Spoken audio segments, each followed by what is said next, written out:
So we have Bernie is in the audience with us this evening in case there's additional detailed follow-up questions from council. And Kelly Schulte, who is our grants coordinator, who's been doing the majority of work on this, is also in the audience for details. I think everyone is very familiar, at least by now, with the American Rescue Plan Act. Broomfield was allocated 20 million, 20.7 actually. So for the city, we got 7 million. And for the county, we got 13.687. We get two equal in payments, one in, we received the first one, excuse me, June 21st. We received the second one next June on the 22nd. The federal government continues to work through, I'm sure, a plethora of questions with regards to the details so that local governments and the state government are sure that how they're expending the funds, in fact, will not be clawed back afterwards. So doing the due diligence on the front end to make sure that we're compartmentalizing all of the pieces. It will continue to be some in the gray area. We're trying not to get into the gray area. But rather, I know that it sounds like a really large pot of money. So again, from the staff perspective, we're going through line by line to send in how we would like to compartmentalize those funds to ensure that that is in fact an adequate and accurate way that we fall under those guidelines. So the broad categories of eligible expenditures include restoration of revenue, which goes back into our general fund, which allows us some flexibility on that spending, but we're going to continue to follow the guidelines of the federal government that those funds should be primarily focused on the disadvantaged community that's in your neighborhood. And when we say disadvantaged, the category and the definition of that really goes to the socioeconomic areas that are most disadvantaged and thus most impacted by COVID. So from those categories, it drops down to water, sewer, broadband, and cybersecurity, equity services, disaster response and mitigation resilience to COVID-19. So again, each one of these categories, before we bring back council with how those funds are going to be spent in each one of those line items, the council, of course, will be communicating with the community, not necessarily for discussion items, but certainly from the categorical perspective of how council wants to expend those funds. So Jake, if we could go to the restoration of revenue, the $10 million. So part of the, up one, please.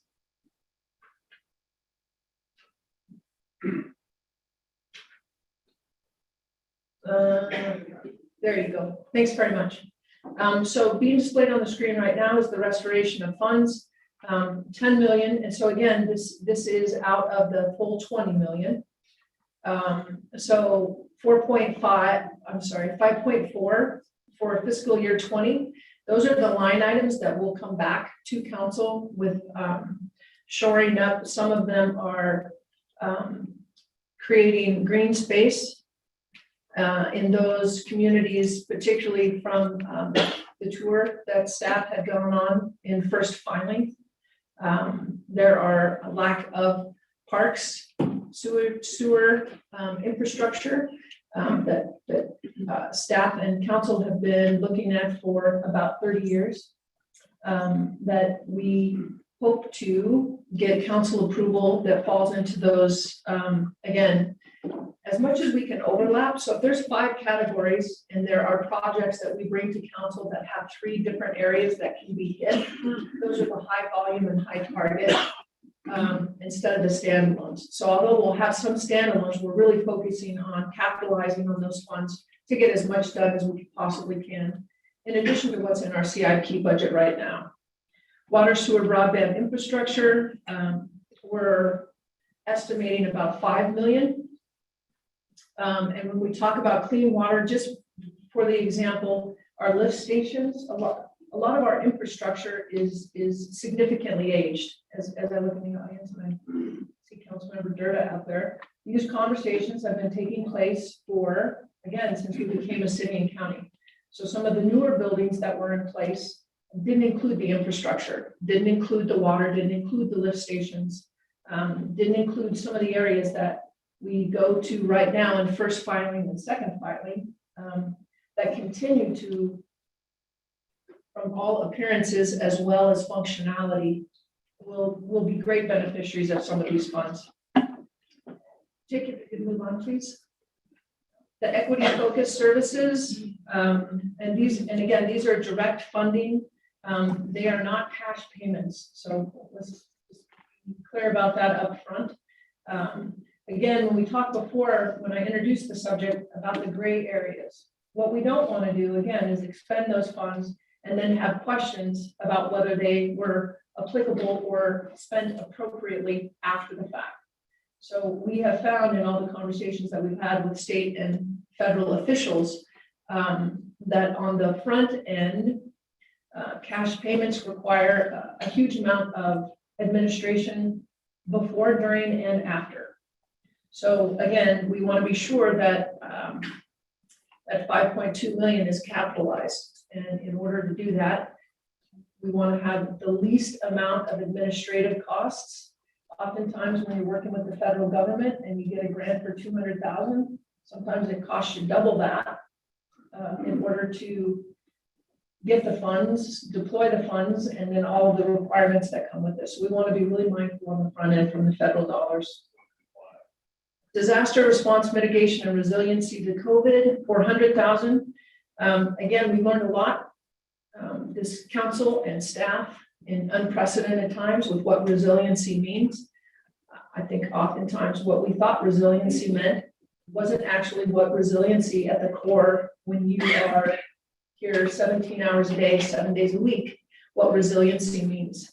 So for our community, ensuring that we have strong, resilient communities also has a plethora of definitions that council will help staff when we get to the place of having final checks from the feds and from the state on how we want to expend these dollars line by line.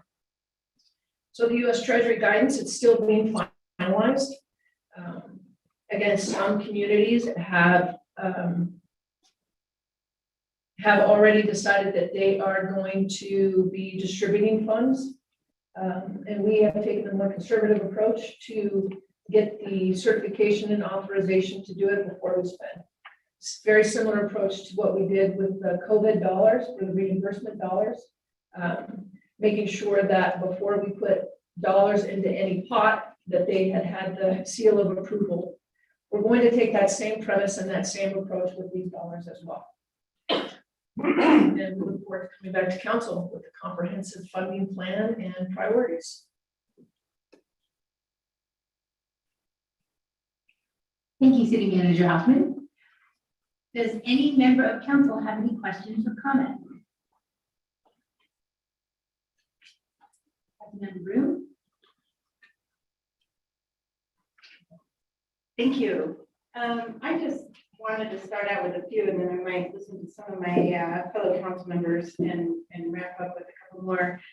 I just wanted to know, there was a slide that showed the percent distribution in those categories.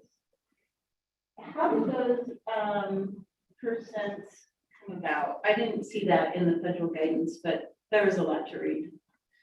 Absolutely. So those percentages, Councilmember Broome, and thank you for that question. Those were not guidance of the federal government. Again, the feds are indicating what the categories for expenditures are. So when we took the totality of circumstances of how we could capitalize on the existing CIP funds, the existing initiatives, other programs, we don't want to recommend to council that any of these are long-term maintenance projects or initiatives. What we wanted to do is just the one-time hits. And so that really did take priority over what we can either in the work now that we can finish, finalize, and have those additional dollars that were then made available under the CIP and those general funds. So That's just that's the first blush at how to capitalize on those funds. That's the expenditures. So under the 10 million, under estimated restoration of revenue, do you have a list of those projects? We're working on that right now, Councilmember Groom. All right, I wouldn't mind seeing those, because I guess my main concern would be the water sewer Sure. concern. I really do think that these funds should be earmarked for that infrastructure that we know is so outdated. And then my next question is associated with that. I know that the city staff was looking at doing an assessment of our current infrastructure and trying to get our arms wrapped around what is that financial assessment of our infrastructure needs. How far away are we on that? Councilmember Groom, I would say, well, we're starting the budget process right now, which always starts with our CIP and then the separate funding. So as council knows, but the community may not know, our different revenue plots pay for different parts of our infrastructure. So our water and enterprise funds can only go for water, sewer, water-related infrastructure. And so again, when we collect your sewer and your tap fees for the new development, it goes to pay for current infrastructure and also future build out. So when we're evaluating, we have a good sense, Councilmember Groom, of not piece by piece, but certainly overall, just from a time perspective of a period of time.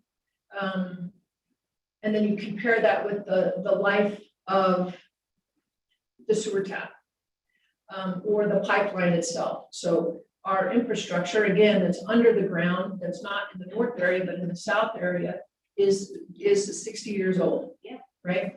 So the possibility for failure is greatly enhanced, and then geography has a lot to play with that as well. So there's a lot of GIS mapping. It's not as simple as saying we have X number of sewage lines, but it's more about what we've done with regards to maintenance, which is why maintenance is so important. So it's not as if we put those in the ground and then nothing has happened. So it's a long, I wish I had an answer for you for specifically that we're 4 months out, but I don't have that. It's an ongoing, it's a continuous assessment.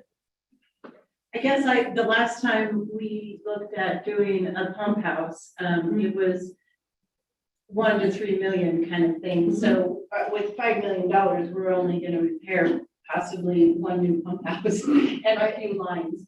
So with the 20 million, I was hoping to put the entire or majority of it towards our water and sewer infrastructure.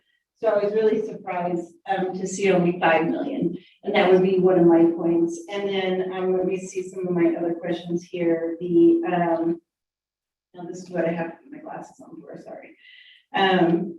The equity focused services, can you give me a few examples of this for Broomfield, the 5.2 million? I comprehend the written direction, but I didn't understand, what are we thinking of specifically for Broomfield? Sure. So again, these have not been vetted. But when we are Order.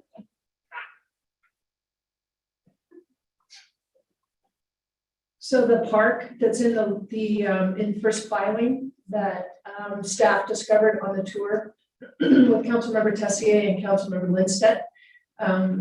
There was conversation about a park years ago and nothing ever happened. And so we have multiple apartment buildings that are surrounding that green vacant area. That was one of the equity projects. The other equity project was a community outreach and access bus that would provide mobile services, whether it be from public health or workforce or the library or Invent HQ. And the other equity focused was what we're about ready to talk about this evening. Okay. Perfect, thank you. That's all the questions I had for now. I appreciate that. Thank you. Councilmember Shaw. Thank you, Mayor.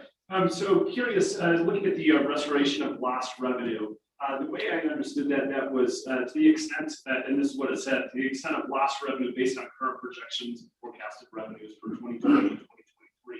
So the way I read that was that that was revenue that we expected to have in 2020 to 2023 that we did not. So this would be a way to backfill that revenue. Is that in essence what we're doing? That is correct. Okay, so these projects that would go under that $10 million, these are projects that we had planned to complete in that 2020 to 2023, or are these new projects that we're proposing? It's a combination, Councilmember Shaft, similar to Councilmember Groom's question about the sewage infrastructure. So checking the CIP plans first, what we've already funded, whether it's this year or 3 years out, in order to capitalize on those funds. A portion of that, the restoration funds, also from our nonprofits. We do have water and sewer that don't have actually Councilmember Lindstedt's district with, we have a new, for example, Community Alliance. They're a nonprofit that cannot afford to be hooked up to the sewer or water line. That is, that's a portion of those funds. So it's not necessarily something that we've been planning on, but certainly something that would be an enhancement from a nonprofit perspective. So it's C, both of the above. I mean, I guess I'll look forward to seeing what those projects do come back as. So we talked about the water, sewer, broadband, cybersecurity. So it sounds like that those are kind of 4 areas that the federal government has identified as critical infrastructure moving forward, but also there was a kind of a sign that that the pandemic realized the impact that those had and the shortcomings, as well as the crucial nature of those.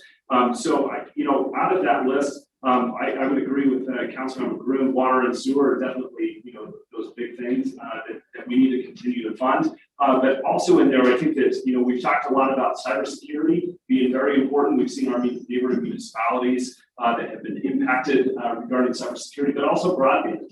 That is one in which a lot of our,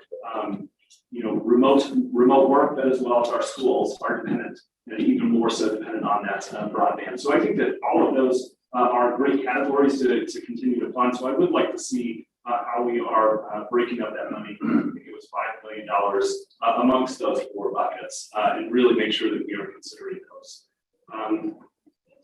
And then I guess I look forward to seeing what the projects do come back as. What is the timeline for these decisions, and when do these need to be made? In accordance with that federal guidance. The timeline for expenditure is 2026. So there isn't a guideline or from the federal government's perspective, a sense of urgency for expending those dollars prior to 2026. We anticipate additional guidance coming out within the next 6 weeks, 8 weeks. We'll certainly come back to council probably by the last quarter. We're already in almost September. So Councilmember Shaft, probably by October with those expenditures. And we'll try to marry that with the first budget conversation that we have as well. And again, just as a reminder, the funds are not focused on community-wide, but in those areas with socioeconomic that fall into that category. So again, that's another one of the prerequisites or guidelines, if you will, when we're looking at these projects, that socioeconomic is really where they want these funds expended. All right, that's all the questions I have. Thank you. Councilmember Lim? Thank you. I was interested in the same line as Councilmember Groom and Councilmember Shaft were alluding to, that just your general approach. Are you going to lean towards large projects or piecemeal, smaller projects? And that's question is following up in line with your comment on the administrative overhead. So obviously, I would think if we choose larger projects, maybe the administrative overhead will not be as large. Do you comment on that? I do, and again, it's kind of C, both of the above. Between the CIPs, and it's not just large projects, right? It's not just infrastructure, but it's initiatives, programs. We just want to ensure that what we recommend back to council does not have maintenance or like FTEs, for example, or something that would then require the general fund picking up those dollars after these ARPA funds are expended. Okay, thank you. I am assigned to the workforce board, and just at our last meeting, we had a discussion with, of course, the workforce team and economic vitality. And the conversation centered around something which wraps around employment, which was, of course, impacted by the pandemic, and childcare. So we were talking about the lack of affordable childcare and the impediment that that has in bringing workers back to the workforce. And so I was particularly interested in the area of supporting healthy childhood environments. And then I looked further into the Fed document, and it mentioned the possibility of new or expanded childcare as efforts as part of this funding. So I just thought I'd mention that because it just was a topic at our workforce board meeting. Thanks. Thank you. Councilmember Long Evans? Thank you. I want to switch gears a little bit. This is kind of a little bit of an existential question. Okay, where does this money come from? Well, it's more than an existential question. It's adding to our nation's deficit.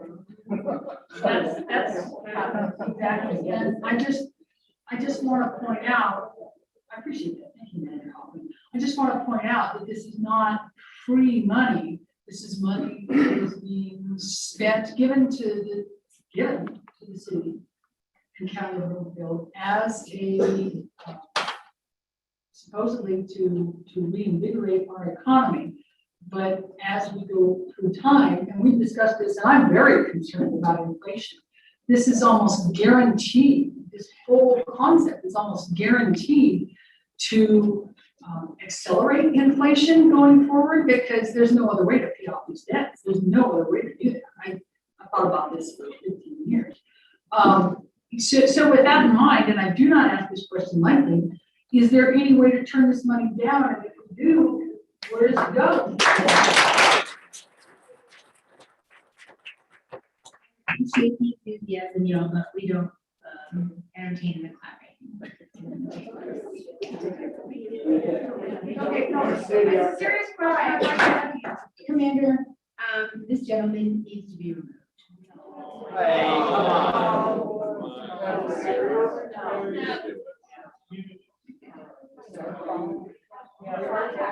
This is a civilized meeting. If you want to behave like a hooligan, then you can't stay here. Now your name. There's no reason for You that. are speaking out of order.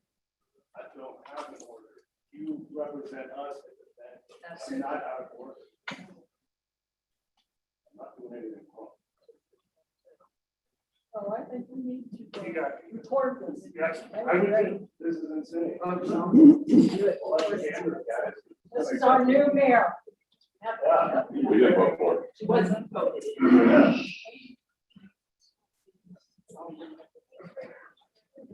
No, we need to be, we need to stand for our rights. We need to stand like, you guys won't have the rights, and you've forgotten that. They've always been enforced. You want to take free money that's a debt and not turn it down. Councilmember Lovins, to answer your question, I don't know where the money would go, and we can, but no one is forcing our hand to accept these funds. So again, it's, yeah,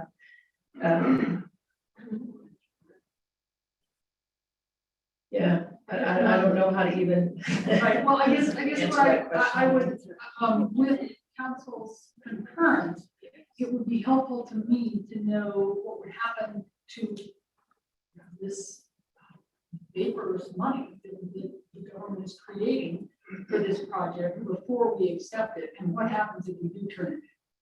Because I'd like to at least have that discussion at the council level that, Bloomfield is a very affluent community in many ways, and I'm not sure that not that I want to turn down money that someone gives us, but is the cost too great in terms of what it's going to do to our children's futures? So with that in mind, and with council's concurrence, I'd like to know more before we formally accept the money. And if I could just address y'all in the crowd, you're wonderful people. I love y'all, but let's keep this to a very calm, civil discussion. There is a process. The other topic we're going to talk about tonight, there will be some sort of public hearing on it where input will be not only allowed, but desperately hoped for on my part. So let's just be calm tonight and go through our process and do all the best we can. If I can just make that plea. Thank you. Thank you, Mayor. I'm done. Thank you. Councilmember Henkel, you're on. Can you hear us? Yes, Mayor. Can you hear me? Councilmember Henkel? Jake, do you see her? I do, yeah. Can you hear me? Take down that presentation so we can also see her. Can you hear me?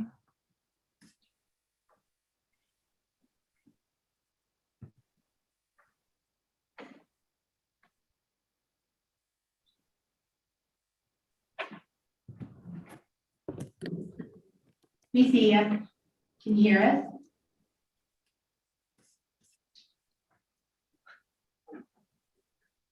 Councilmember Henkel? Hi, everyone. Can you hear me? Can you hear me now? Okay, sorry. I'm having a hard time hearing and then also being able to speak, but we'll get there. Thanks for this. Thanks staff for this presentation. And I know this is sort of overarching, we haven't gone into the details of this yet, which is great. But this is all part of the public process. As far as the equity focused services, my constituents are petrified of being evicted. I actually had somebody yesterday who said, was looking for someone to find them housing. And so they're petrified of being evicted just because she has lupus and she became blind and her daughter needs to stay in her schools. What are we doing to get stakeholder input for housing security in these equity focused services? I serve on the tripartite board, and we are also receiving funding as well to keep people in their homes to prevent homelessness. What are we doing as far as reaching out in that stakeholder input from people who might be on the verge of being evicted and need this funding to stay housed? Thank you.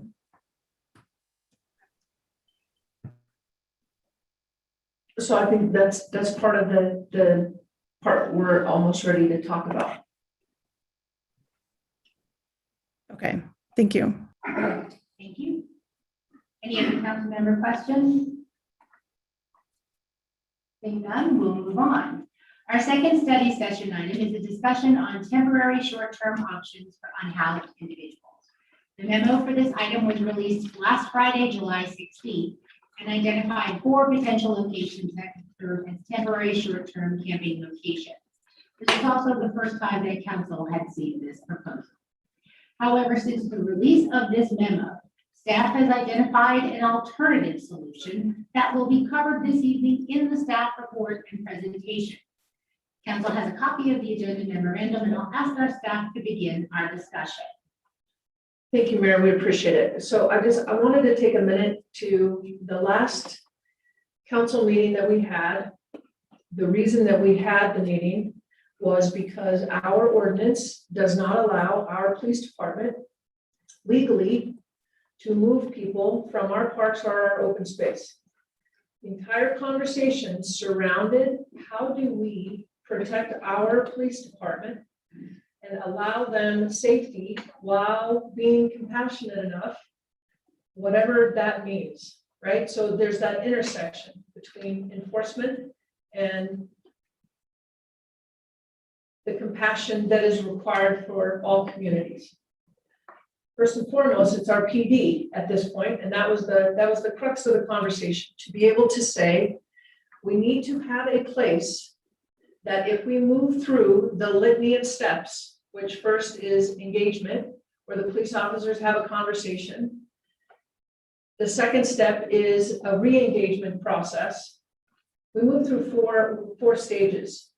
The third is the summons, and the fourth is where they're actually moved. We can't get to the fourth until we had a spot in order to put them. There's a lot of conversation about the number that we have. There's a lot of conversation about collecting the data before any movement was undertaken. It's very difficult. We've had continuous conversations with our PD about actuating what those numbers are, so then we can have a better determination about the size and scope of where we can have these individuals. It was a very quick turnaround time. Because again, time was of the essence, because meanwhile, our officers are having to engage and opening themselves up for liability because we didn't have, per our ordinance, a place to put them. So this entire conversation was based on that premise from an emergency perspective, so that our officers, and again, the folks that we're talking about is the chronically unhoused. So our officers do an exceptional job of engaging, and they always have. We are one of the few communities that we truly pride ourselves, and the chief is here tonight, Gary Krieger. Our key contact with our homelessness, Commander Kurt Witterquist, is also here. So we had a team of 16 council that were working on this issue, from Health and Human Services and Public Health and the legal, CMO, Police Department, Open Space, Trails, Parks, and the turnaround time, we had to release the memo on Friday. The information that we had on Friday was the locations. So our charge was to identify the locations that city-owned property, not privately owned property, that can certainly be a follow-up, but city-owned property that we control. We understand, as does this council, from the over 200 emails that we got back, the various locations. There will never be a site selected that doesn't either impact residents or schools or businesses, because we're in 34 square miles.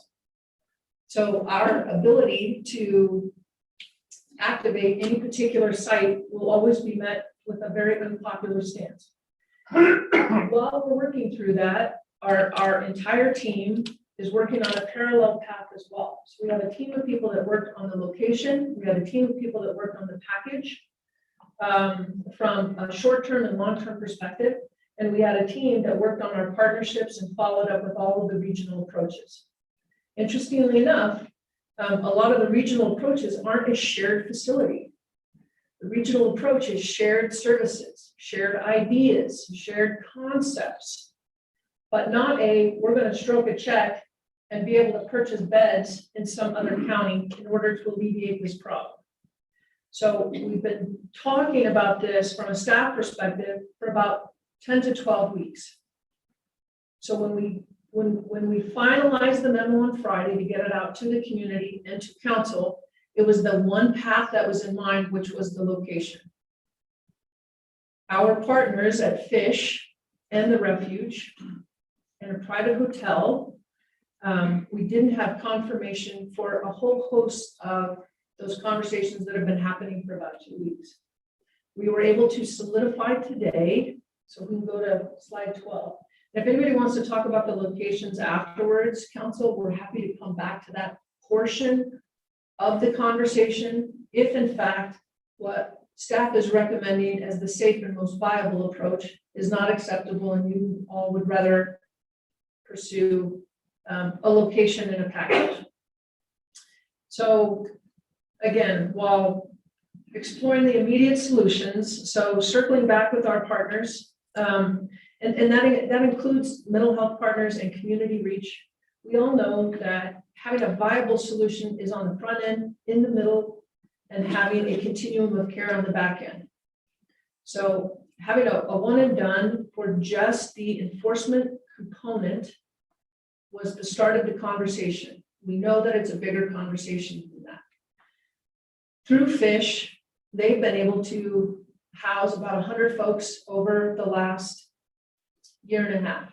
They are stretched and they are exhausted. However, the structure that they have in place is exactly what Broomfield short-term and long-term can be able to explore as we move forward. Same with the refuge. The best long-term solution is the best intermediary solution and the best short-term solution. So rather than identifying or securing camping spots, the hotel has agreed for us to secure a block of rooms for a period of time. So not one in and out or down or back and forth, but for a set period of time, we're looking at 9 months.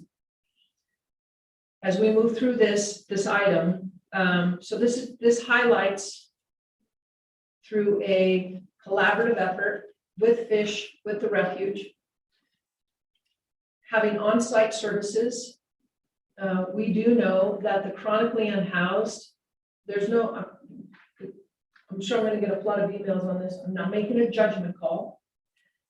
Some want to be housed and some do not. That's a different population than the population that if they had wraparound services and or additional funding, when the eviction moratorium concludes, if we can get that on the front end and get them into housing and transitional housing.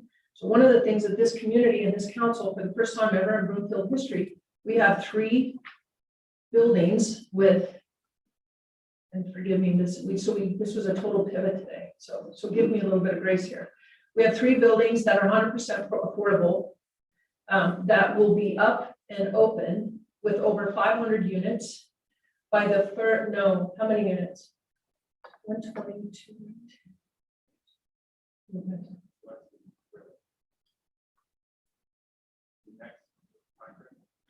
The next, yeah, so the next 3 that we have coming on board, is Anna here? Yeah, between 300 and 400. Between 300 and 400, thank you for clarifying that, I appreciate it. But the point is 100% affordable is not something that we've had before online ever.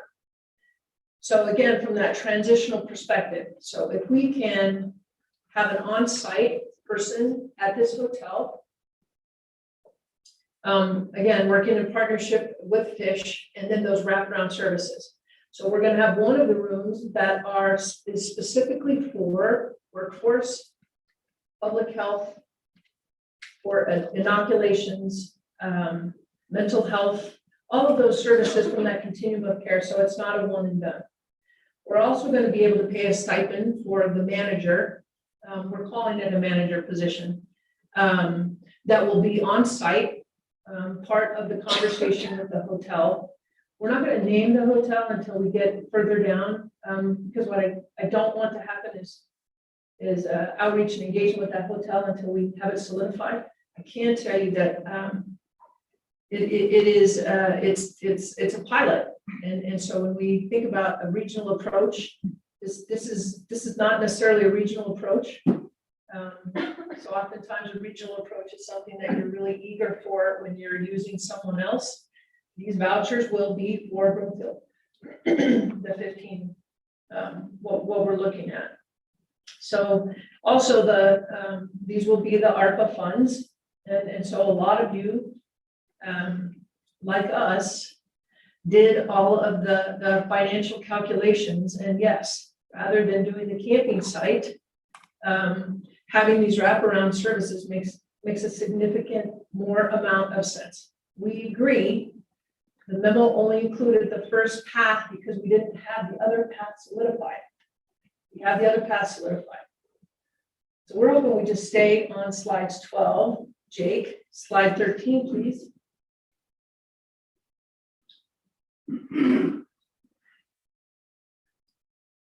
They accept pets, which was a really a significant hurdle that I hadn't heard of before, but, and the reason I say that out loud is for those that are not chronically homeless, but for those that just lost their homes, and or we will see them through the eviction mode. They don't choose, they would rather choose to be outside in our parks and in our open space because they can't find a spot for their animals. So again, is it a priority? Probably not to us. But to them, in order for that continuum of care and that solidification of a safe and controlled environment, it is. So working on the front end with the hotel from an agreement perspective, almost similar to an intergovernmental agreement, that access is free and open. We will have that on-site manager. One of the pieces that Fish does lack is it's called a rapid response housing. That person that kind of tracks down and chases down landlords that are in Broomfield that are willing to overlook eviction on your record. And then expanding our existing funds that we have right now that we have not expanded or used. And that was through COVID, which is our emergency, it was the Bridge the Gap program. So if you all remember, there was the Enhanced Broomfield for businesses, and there was the Shoring Up the Bridge the Gap program that required one-time payments, essentially. So this would be more than that. This would be allowing folks to apply and qualify for that bridge between one paycheck away from being homeless into not self-sufficiency on our part, but again, having those wraparound services for a time period while they have the voucher in a safe, humane, clean, controlled environment. Funds will be the same. Should we have jazz hands? Is this going to work? I don't know. What I do know is that piloting a project with the funds that are designated for this population in the way that we are proposing to do it in a collaborative effort with numerous partners gives us a heck of a better chance than having the one and done in an environment that is not safe and short term. Next slide, please. So you can see, so I'm sorry, Jake, stay there. So again, so the phase one is securing a small number right now so that our law enforcement, once they move through those phases, can then have a place, whether the people want to go there or not. If the folks do not want to take advantage of this with its requirements, then our police department is able to say, you need to go out of Broomfield. This is the only way that we can get to that point from a liability perspective that they're safe and can execute on that after they move through those stages. That's phase one, to execute immediately. Additionally, we want to shore up again those funds that we have through Health and Human Services for that preventative, current, and after when that eviction notice ends. Right now, the data is indicating that we have, Gary, 9 as of today. We have 9 that are pending eviction. That doesn't mean all 9 qualify. Why are they being evicted? Was it for rent or was it for some other issue? Again, that's part of the case management, part of Dan and his crew. Kari Hunt has been invaluable as we're pivoting today. He's the Deputy Director of Human Services and his contacts with the hotel.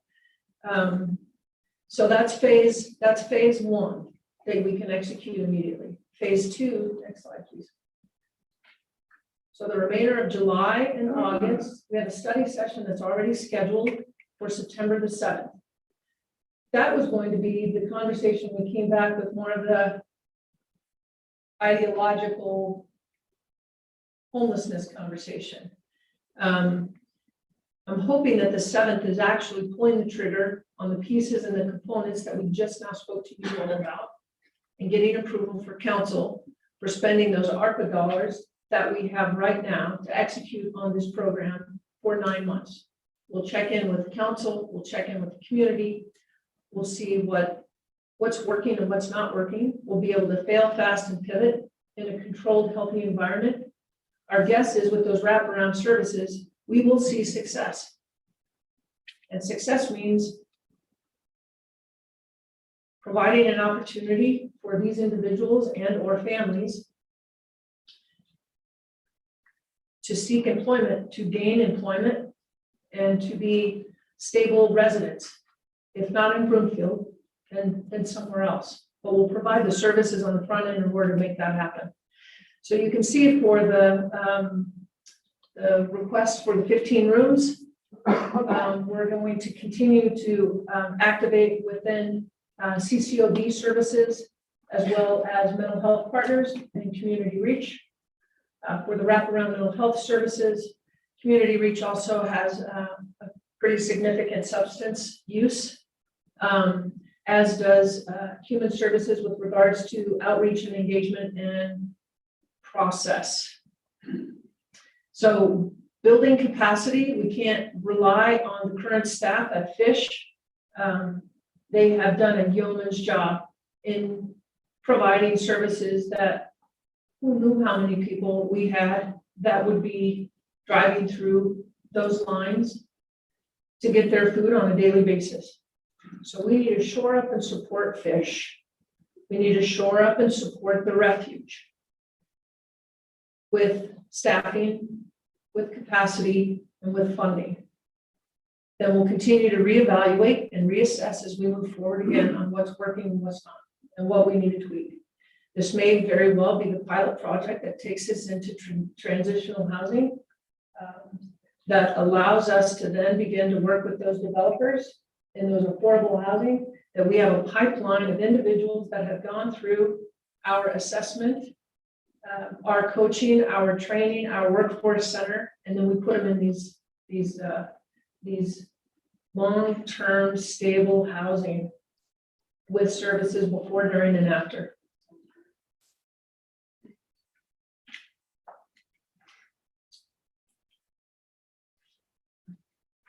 Okay, so we did all this on the fly today, so I do believe I'm on my final slide. I'm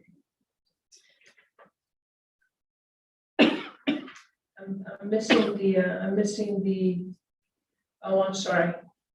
Next slide, Vicki. It's the cost. So phase 1 and phase 2, period for 9 months. The phase 1 rooms are incorporated in phase 2, so it's not 3 to 5 and then an additional 15. It's 15 total, and that's our best guesstimate for the number that we will be based on the PD numbers, based on the eviction notices that are being executed, based on Fish numbers.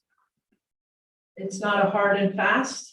So you've got to give us some grace on what that number looks like, but it's our best guess to make a viable difference right out of the gate is 15. With an additional 2 FTEs, again, we're thinking limited term appointments. We're not thinking long-term FTEs with all of the other accoutrements that have a specific skill set. One with a rapid response, and then the other with a case manager perspective that have worked with unhoused in order to make it through what that transition looks like. And that will be in partnership again with Fish and the refuge, not CCOB employee. Again, shoring up their capacity so we don't add any additional weight for them. So we're looking. And again, it's right around that same the $500,000 mark. Big dollar amount to swallow, I know. We'll continue to pursue. There's a lot of dollars out there right now. Aside, and to Councilmember Lyman's point, it's not free money. So aside from that, the parallel path is, there's a lot of federal dollars out there, there's a lot of grant money, there's a lot of state and local funds for housing. We'll continue to look down that path so that we can capitalize on any of those additional funds if it fits in the pilot program that we're talking about. It may not, given that it's a pilot program and not an established program already.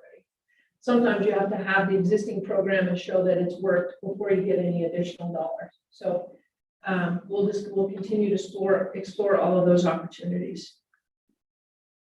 And with that, Mayor and Council, we appreciate the pivot, and we are happy to answer any questions. Dan Casey, our Director of Human Services, is here. Again, Chief Krieger is here. Well, we have our just entire staff here to field questions. Thank you very much for that, City and County Manager Hoffman, and the recalibration that was definitely necessary. Does any member of council have any questions or comments? Councilmember Groom?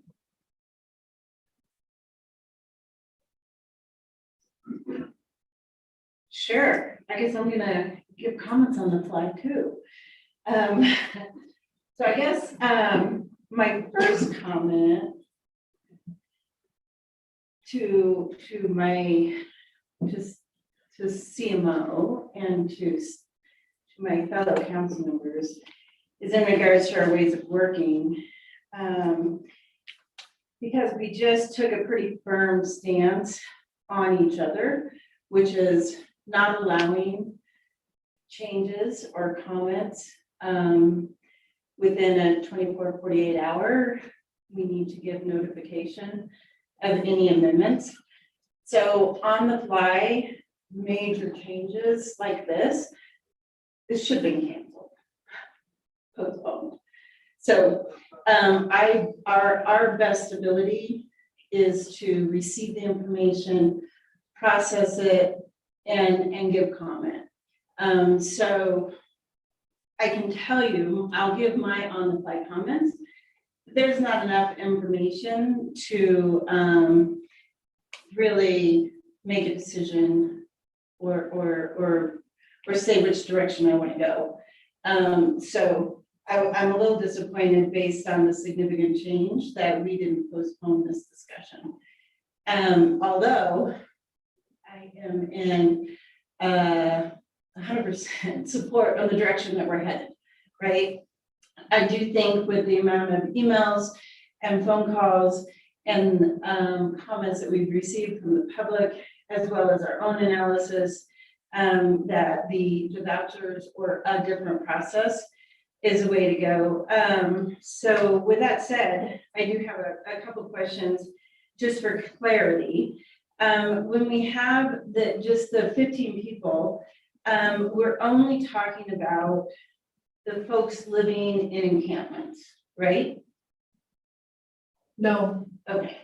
So, when we were starting to talk about this in the last study session, we just kind of said, we're narrowing in on the iceberg, and our only topic was the encampment. So these 15 vouchers are for anyone that is in need. yes, So that brings up even more of a concern, because we have these encampments out there, and we really need to focus on the encampments and the folks in the tents. And the key that you opened up this discussion with is making sure that our police force have the ability to get to step 4, which is offer them a spot, offer yes, them somewhere to go. And so we don't hold these 15 hotel rooms for the encampments, then pretty sure that our normal population of the entire iceberg is going to take these 15 hotel rooms fairly quickly. So by default, we're not going to have anything to offer them anyway. so phase 1 is for the people that are currently in the encampments. And so the number of having those 3 rooms is enough under the police department's perspective for those chronically homeless that would even want to be housed. Most of them will not. And I don't want, so here's a judgment call, so I'm gonna say a judgment call. From the interactions with the police department, those individuals, Gary, before I step into something, can you come down and help council and the community where we came up with 3 rooms based on your experience, and also if you talk a little bit about when you have additional conversations about housing the chronically homeless, what their response is and has been. Sure. So good evening, Mayor, Council, Gary Kirk, Police Chief. So we've been trying to quantify, because there's so many different reasons why people are unhoused. Some people that are in encampments, we can help them in different ways, but the chronically unhoused, a lot of times they've done this and they're very good at it. And so they're very comfortable in it. What this allows is to say, and we do have to have a room. So before we start our enforcement, we give them that opportunity. Here's a room for you. You can either go to the room or you can leave Brookfield. But that is your 2 choices. And now that is a choice, not the police telling you when you're out of town. So we wanted to start with that reasonable number, about 3. We have a lot of, how long can they stay there, what do they have to do while they're there, those kinds of things. There's a lot of details for us to still work out, but we thought if we started with that 3, then we have the people that are living in like the cars that just became unhoused, and they're on that precipice of being able to get housed, and we can use some of those other rooms. And Dan Casey can talk a little bit more about that to get them back on their feet and get them back in the house. Okay, so thank you for that. So we at least have the 3, and we want to be in a position to offer them. And I thought I reread or re-listened to the tape from last time, and I think the number was anywhere from 45 to 60 living in encampments in Broomfield. No. I don't think so. I think it's hard to do a point in time, and it's only a point in time, and because COVID, we just couldn't do it. At any given time, and again, Mr. Casey probably has a little bit better number than I do, but there may be 45 people in Bloomfield that are technically in the house.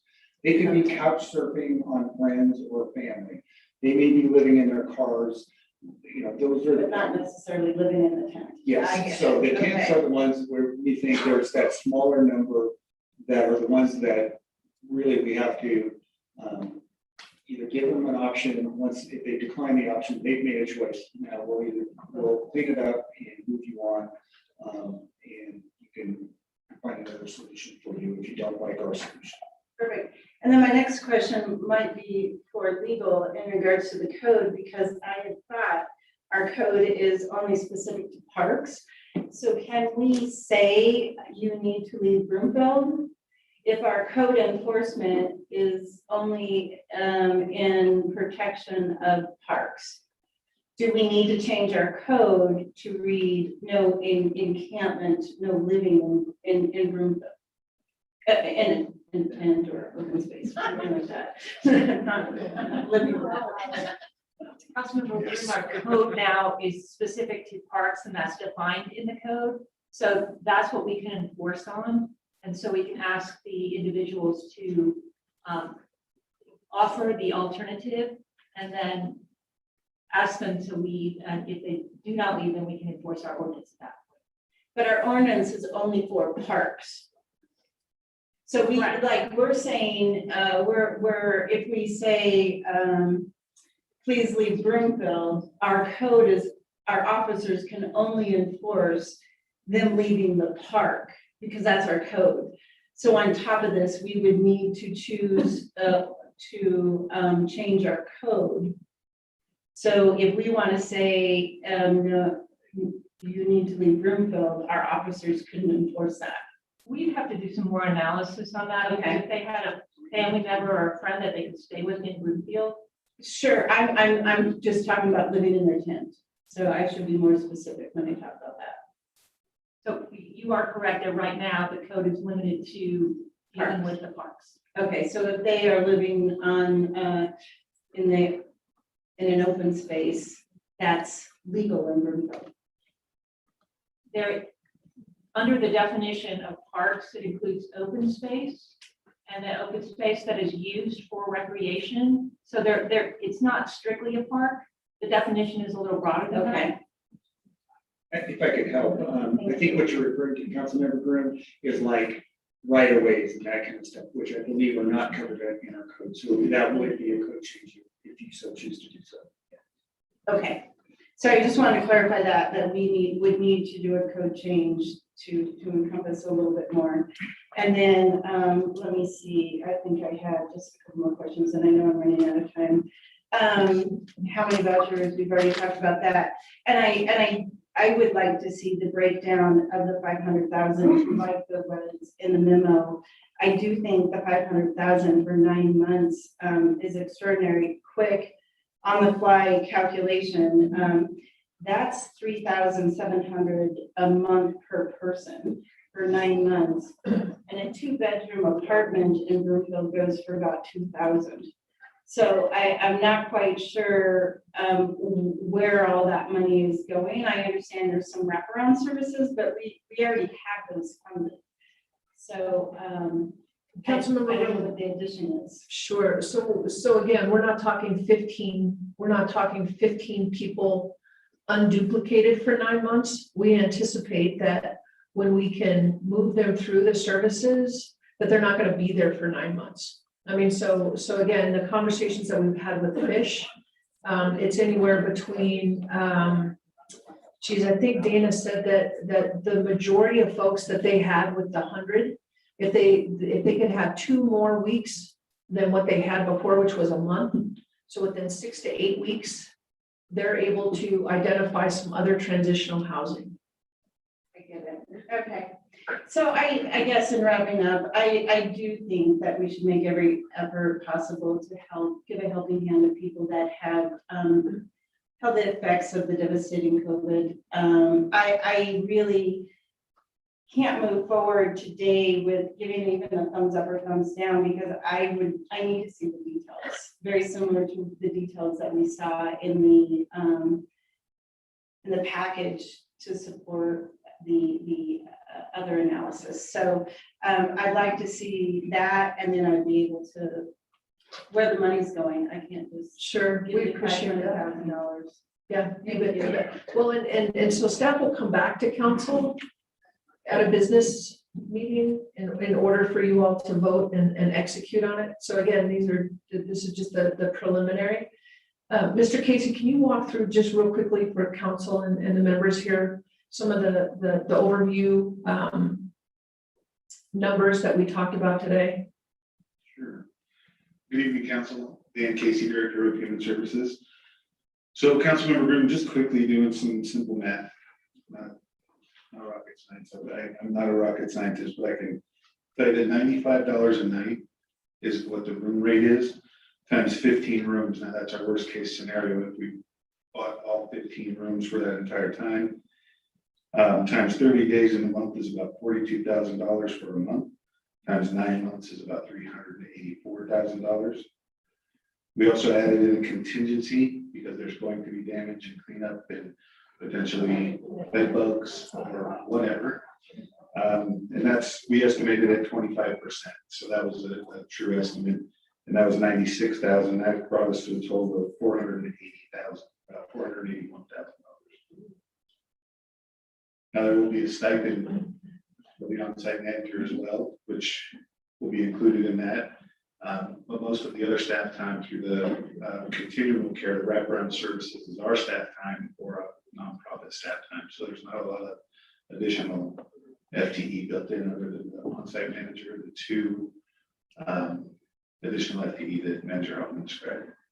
So Councilmember Grill, when we come back, we will try to actuate to the best of our ability the number of individuals that we anticipate could be helped by this program, so that then you can do a per person average. We just don't have that number yet. Thank you. So, All right, thank you, Councilmember Lindstedt. Mayor, Can you guys hear me? There we go. Thank you, Mayor. I guess first I'll start by saying this is absolutely not disappointing news. This is a much more tenable plan than what we had, and a much more financially responsible plan than what we had in the packet originally. So I just want to say thank you for all your work and for staff's work to get this thing off the ground so quickly. The eviction moratorium is updated this month, and this problem is only going to get more visible and be more of an issue that we're going to have to deal with. So I'm grateful that we're going in this direction. I did have a question during the pandemic, and our faith community really stepped up with the Code Blue Warming Centers, and I just wanted to know how this plan is going to interface with their efforts.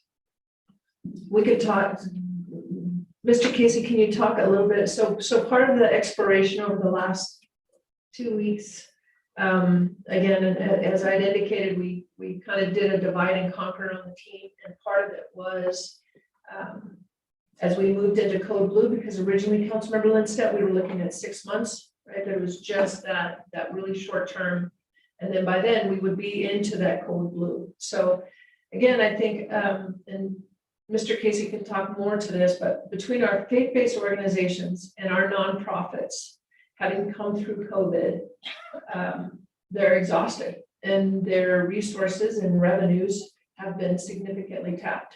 So to go back and re-tap, part of our conversations with them, and the safe parking conversation as well. So really there's no silver bullet.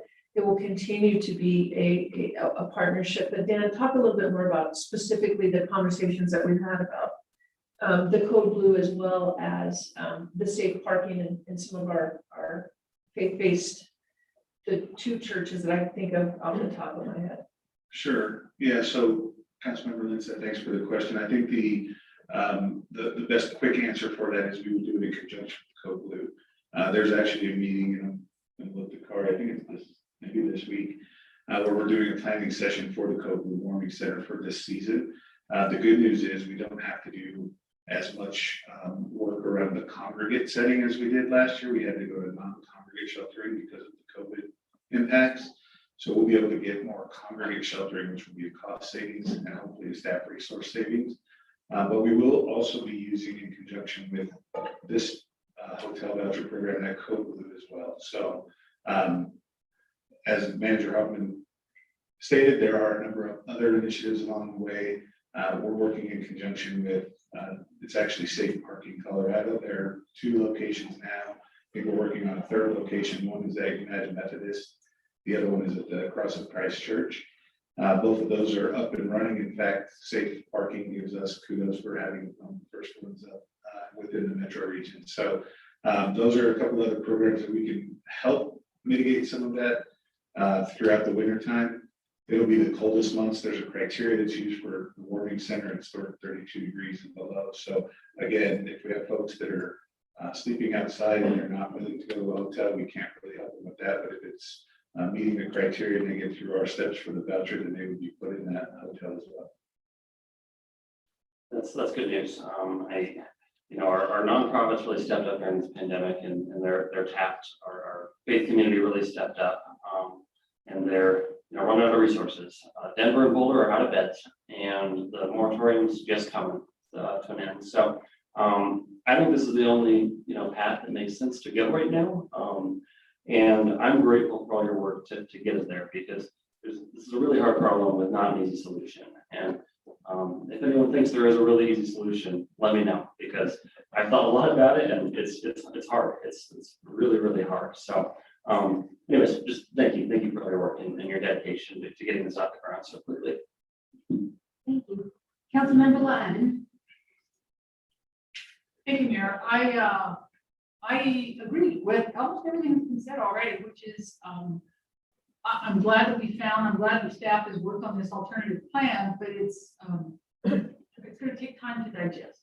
I really do appreciate it. So as I understand it, the alternative plan is vouchers for hotels, and then city and county provide wraparound services, and the interim funding is for 9 months. Did I understand that correctly? Correct. Okay, and then what sort of formal action will you need from council? What I want to make sure of here with this question is that all these people who are so very interested in this, also have a time to digest the information, and that you have an opportunity to be heard by council in person, on the phone, not just email. You bet. So what sort of action, what sort of public hearing will we have? So we would like to come back on September the 7th. We already have a homelessness conversation scheduled. It's a study session. At what point we will come through with the specifics, with the, again, guesstimates to the best of our ability.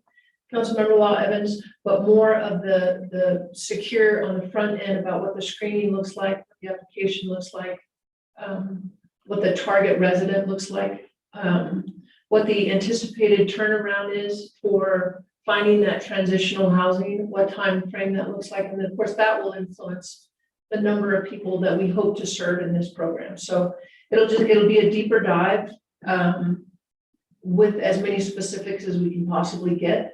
And then we'll come back to council for the allocation of those ARPA funds. And do we have a date for that yet? I would venture to guess we're gonna have a date for that by the time we finish this conversation. I think that'd be good, because there's an awful lot of people here who are very interested. Yep, So, they're, Danae and Abby are working on that now. okay, and I realize that you just said that we'll talk on September 7th in that study session on the deeper dive, but there's some criteria. I think we've all, as Councilmember Linston, we've all thought about this an awful lot. And some of the criteria that I have considered, I really struggle with this as a person of faith, and I believe that I'm a compassionate person. Of course, you never really know, right? But certainly my family and I do give to some of the organizations that help the homeless and whatnot, and I've tried to give to homeless directly. That doesn't always go well. So I do struggle with this. There are those who are genuinely in need, and genuinely right on the edge, and genuinely are just having a run of bad luck or some bad decisions combined with bad luck, but with a certain amount of help will actually, be able to get out of the situation and become, I don't know what the term is, but become housed and et cetera, et cetera. But then as the chief referenced, there are those who know how to work the system and are very good at this.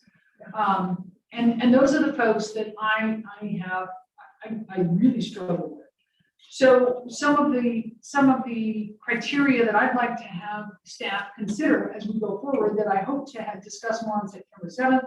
And I don't mean to hijack the discussion tonight, but I do want to have it out there for discussion. I definitely want to make sure that we have a time for public input. I was going to suggest actually a town hall. There's as much information, as much interest in this as there has been on anything since oil and gas. So I don't think a town hall would be out of place, and I would be willing, Mayor, if you're interested, and if council's interested in scheduling, once we have the September 7th deeper dive in scheduling the town hall to go through it, through everything that we've got at that point with the citizens before we even get to a public hearing. So I appreciate that. But then I'd also like to talk about rules and procedures on September 7th. Mr. Casey referenced how we're building into the budget a 25% for repairs and things like that. And that doesn't seem quite fair to me. I understand it, but I guess rules and procedures at a minimum that I've thought of are no drugs, no alcohol, no weapons, right? And then if there are congregate settings, I want to be very careful with that. We have seen an uptick in during COVID in abuse, spousal abuse or partner abuse or child abuse or what have you. So I want to be careful that we have some sort of a way to screen for that with families and protect those kids. I got a text just a few minutes ago from a former council member who wrote, I get that it could be a family in distress, but what if it's a drug addict and out of towner staying at the hotel, sends their 10-year-old to the ice machine and something untoward happens. So we've got to have procedures in place, and it's a gargantuan task to put those in place.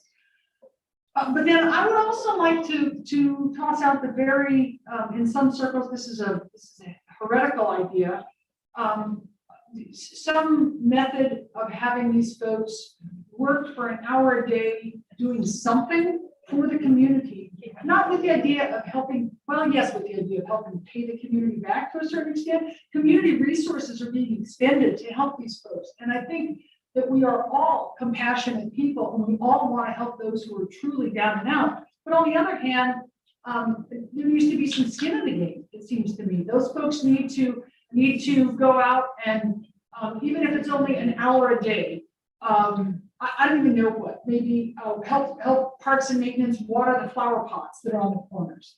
Maybe, I don't even know, shelf books at the library. And if they are physically or mentally disabled, and this is a really unpopular idea in some circles, maybe there could be a room at this hotel where they sit and pray for everybody else for an hour. Or if you don't like that term, maybe they could just send positive vibes or mental energy or meditate on crystals or whatever it is that people do. But something to where they have skin in the game to be able to give back to all those in the community, the community at large, for this huge effort monetarily and in terms of people hours that are being put forth. So I'd really like to have that discussion in terms of a skin in the game / work. That's not a question. You look like you have something to say. I was appreciating Councilor Ruan. The funds, and so that's part of the conversation, and why it took us a while to get to the point that we are now is it wouldn't be a CCOB program. It would be capitalizing on the capacity and increasing the capacity of the existing program at Fish. So we'd have to have additional conversations with Fish about what the criteria and qualifications, what the process that they go through right now with their screening. Sure. I know with in Human Services with Sharon Farrell, who manages that program. There's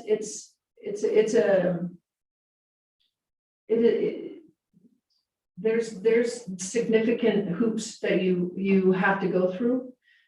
So when we come back to council, we'll have what that looks like, and if they would be open to any kind of additional criteria for the parts of the funding. I appreciate that very much. However, as I look out at this full room, which is full for the first time in a long time, it's great to see you all in person. There are an awful lot of people here and watching at home and online and whatnot who have a very vested interest in this. And I don't think it's appropriate. Y'all may consider differently to use resources that are at least funneled through the city and county of Broomfield one way or another without these folks having some skin in the game. So if Fish is not willing to work this through with us, then I think we may want to consider other channels. I hear you. I appreciate what you're saying. I really like the idea of Mr. Casey's wraparound services and whatnot to help these folks. The goal is, I have a quote here, with the exception, this is from I'm working on Twitter, okay? So this is from a guy I follow on Twitter, who's very, very thoughtful. With the exception of the elderly and permanently disabled, the end goal of all charity, and let's be frank, that's what this is, that's what we're talking about. The end goal of all charity should be to get individuals to a place where they no longer need help. And that's my end goal. With that and a long-term goal, I think Councilmember Groom did reference this early on, and she definitely referenced it in the first study session we had. We've got to come up with a regional solution. If you look at that map on the back wall, for all of you who are facing us, Broomfield is a goofy shape geographically, and who knows what homeless person is on what side of what boundary. So continuing to work towards a regional solution geographically, I think is crucial. And I'd like to see that as part of our September 7th discussion as well. I like it. I like when y'all can listen as fast as I can talk. I appreciate it. Thank you, Mayor. Thank you. And I do agree, we need more community engagement, and I support a town hall, definitely. Councilmember Henkel, in the ether, you're next. Thank you. Can you hear me? Yes. Thank you. Thank you so much, staff. This has been wonderful to see. I have seen emails come in and so much engagement, and I've been loving hearing from people and having different ideas on the table. It's been an absolute joy. I've been listening to people talk about tiny homes. People have not talked about that before, so it's been really good conversations. Our unhoused are not privileged enough to wait for housing, but I do want everyone's input. And I think that that's really important, but I do appreciate the pivoting today of a system that we've had before. But I even think it's way better than what we've had before. We're going to have 6 the amount of times of the unhoused that we're going to have in at the end of July. And so if we see poverty now, just wait until we're going to have an overflow of people. I wasn't going to support the pathways presented in the memo due anyway to placement, timing, and zoning and costs. I do want us, though, to reach out. I've been in touch with Cole Chandler, who leads the Safe Outdoor Spaces, and I would like for that to be a part of the future conversation in September, just because the experts are telling us that some who are in tents have past trauma when they actually are put into a hotel, because then they are used to a hotel and they're kicked out again without any wraparound services. So they have a lot of past trauma, and so they don't really trust the system. And so part of these, and they're not unsanctioned tent cities, they are sanctioned and well-controlled, no drugs, alcohol, no weapons. So if you want to look up what Safe Outdoor Spaces does, I think it's very important for people to educate themselves on the difference between an unsanctioned tent city and a Safe Outdoor Spaces. In fact, they get a lot of funding for some of their other programs for tiny homes from places like Lowe's and so on. So they do have some corporate sponsorship there. I want everyone to read what Marty wrote as well today. He has some great ideas for future conversations. I love the wraparound program. I think in the past when we've been housing people in hotels, it's been great, but we need some caseworkers and we need people to be, well supported in these areas to make sure that they find some sort of transitional housing. And congregate care, while it's cheaper, sometimes it's not as safe as a room like a hotel room for these families. So while I do, support our cold weather, places that we have, it's great, but we also don't have wraparound services for people who are experiencing homelessness. And these are families who belong to Broomfield, and a lot of them have children that go to our Broomfield schools. A lot of them are veterans. And I don't want to send any more people out of Broomfield to Denver and then have our residents mock Denver for not handling the problem. This is all of our problem, and this is a regional problem, and we've mentioned that before on many cases. I do have some questions about this system, and I'm just so excited about it. Some nonprofits will not take unmarried couples or people who are LGBTQ. Are we making sure that when we take intake for this system, that we are not discriminating against unmarried couples or people who are LGBTQ? Councilmember Hinkle, the what's on the table right now is partnering with Fish. So I'm pretty confident that Fish does not discriminate based on. Perfect. I want to make sure. Yeah, a lot of my constituents are concerned about that. So thank you. And I think, a lot of times we talk about having people in a place, and then with the Safe Outdoor Spaces, so they have those outdoor spaces at Regis University where they've donated part of their land. They have services that are brought to them. So they have people that will come in and help give them haircuts, help find jobs, help find transitional housing for them. Are we bringing the services to them, or are we transporting out? What does that transportation look like, and how are we supporting our unhoused? We plan on having staff on site in one of the rooms for those services. Okay, perfect. Those are all the questions I have as of right now. I do want to know, obviously, I think a lot of our council members want to know, what money is being used for what. I think that's important. And we also want to be able to track the numbers and have some sort of preset success, whatever that looks like for Fish. And I've been, talking with Marty a lot throughout the weekend about this issue, and, what does it look like for them to see this to be successful? And I just really appreciate it. And, the mother with her her son on open space started this conversation, and I am very thankful for it. Thank you. Thank you. Councilmember Cohen. Thank you. As the new person here with orientation by fire, it seems, I just wanted to comment, as Heidi noted, I do work at Regis University and was part of the discussion when the university decided to donate land, 19,000 square feet, for a safe outdoor space that was sort of envisioned in that memo. When I saw the memo on Friday night, I sort of knew this was going to go sideways because of the lack of context in the memo about who would be in this space, and used the word camp, which of course made people envision tarps and carts and the worst case scenario of what everybody probably saw in downtown Denver last year. So I wanted to take a moment just to, I wanted to say I'm glad we're doing a pivot. I think this is a good step, but as you mentioned, it's on the fly, so it doesn't yet represent a strategy. And so I hope for the next session, if I could ask that we do direct outreach to some of our surrounding communities to see what they're doing or if they're considering similar steps, so that we're just not transporting homeless to each of our borders and handing them off, or not coordinating with each other. So a much more regional approach to this problem, which, as several other people mentioned, is likely to get worse. I did want to mention, just as a way of context for many people, I'm not surprised people envisioned the worst over the weekend and I saw the discussion.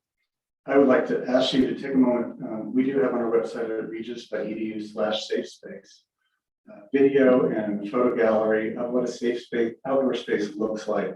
When I first heard about it, I wasn't sure what it was either. I went down in February and toured the very first one down in Cap Hill. And what I came to was not a tent camp, not a camp, but a facility fully fenced with about 50 Arctic tents built on wooden platforms, fully electrified with beds and furniture, along with tents that provided food, toiletries, emergency supplies, and places for them to receive services. And so that is what Regis decided that this was something they could do. The organization was hired by Denver to run safe outdoor spaces. The biggest problem was finding a space. And the only places that stepped up to that point were churches, two of them, one's getting sued. Regis stepped up and offered space in a lesser part of our parking lot, and it's there right now. We're in our second month. It's very hard to do that, and we didn't know what to expect. But the beautiful thing about it that really sold us on it is that people who are homeless, we have to remember, are traumatized. And if they have to scrape by every day just to find a place to sleep, just to find food, just to find a bathroom, it exhausts them. So if we can provide them a respite, if we can provide a place like a tent, a safe outdoor space, they have a moment to rest and have the broadband and mental bandwidth to say, what's next? How do I get back into housing? How do I find a job? They have already had 7 people in this facility find permanent housing already. Several already have gotten jobs. It's worth noting several came into that camp with jobs. One young man takes the bus downtown, works for the city of Denver. Another runs a petty cab. So they're not unemployed necessarily, all of them. They have just stories like one is a carpenter who became disabled, was living in an apartment on disability and social security. His building was sold. He had 2 weeks to move. He didn't have any savings. He had no means of finding other housing. He was on the street. With this facility, we offered, with a little bit of charity and grace, an opportunity for him to get back on his feet and hopefully find permanent housing. Otherwise, he's going to become a chronic, long-term homeless person. So I just wanted to provide that context. Is where I'm approaching it from, that it's one piece of many pieces that hopefully we can incorporate into a regional strategy to deal with homelessness. And I just also wanted to add to the conversation that a lot of people do approach homeless people with some trepidation and fear and scorn. It's understandable. The homeless people we see are usually the 20% who are chronic, who have the most problems. It might be addictions or alcoholism. We don't see the 20% who are children. we don't see the single mothers, we don't see necessarily the veterans, the aged out foster kids, the full totality of what a homeless population is. And so I think we need to take that into consideration and realize the special needs of this population that we're trying to help and solve. It's hard work. So I really appreciate what's being done so far. I think it's unfinished. I appreciate we're going the next step. I do believe we need a lot more community conversation. When we were at Regis, we had open houses, we had town halls, this was virtual town halls. We had probably 3, we probably could have used 6 to really just have the conversation, talk about the needs, talk about the potential problems and solutions. And I think in the end, we'll be very happy that we did that and did something to really improve our community as a whole. Thank you. Councilmember Schaaf. Thank you, Mayor. So I appreciate staff jumping on this discussion. While I'm not happy that the solutions that were contained in the council memo, it did provide the opportunity for council as well as the community to have this conversation. And I think that it's important that we do move forward in the conversations regarding the most vulnerable people that exist in our community. I really do thank you all for being here tonight. Thank you for the emails to those people that may be listening and that are out there. Being engaged in this conversation, it is tough. It's a hard topic to discuss, but it's important. Many people wrote about Houston and provided that as an example of success. What we know from their success is their community rallied around this issue. It took multiple stakeholders, to build a comprehensive plan to address the issue. And I believe the same is true here for Broomfield. The city and county cannot go it alone. That was kind of what the memo stated, is that we were going to go and build this our own. And what was missing was the community. What was missing was all these other stakeholders. And I think that we have to have our nonprofits, our faith communities, and all of you, our individual community members involved in the solutions and involved in supporting this population that exists in our community, that many of these are our community members. So thank you for showing up tonight. And I hope that you won't disappear after tonight's conversation. I hope that you will continue to be engaged in finding solutions, engaged in supporting this community that has a lot of needs that are in our community. But I think that in order to continue to move down, we have to clearly define the problem. We talked a little bit about this in our last study session. We have to clearly define the problem. We have to clearly define the success, the goals.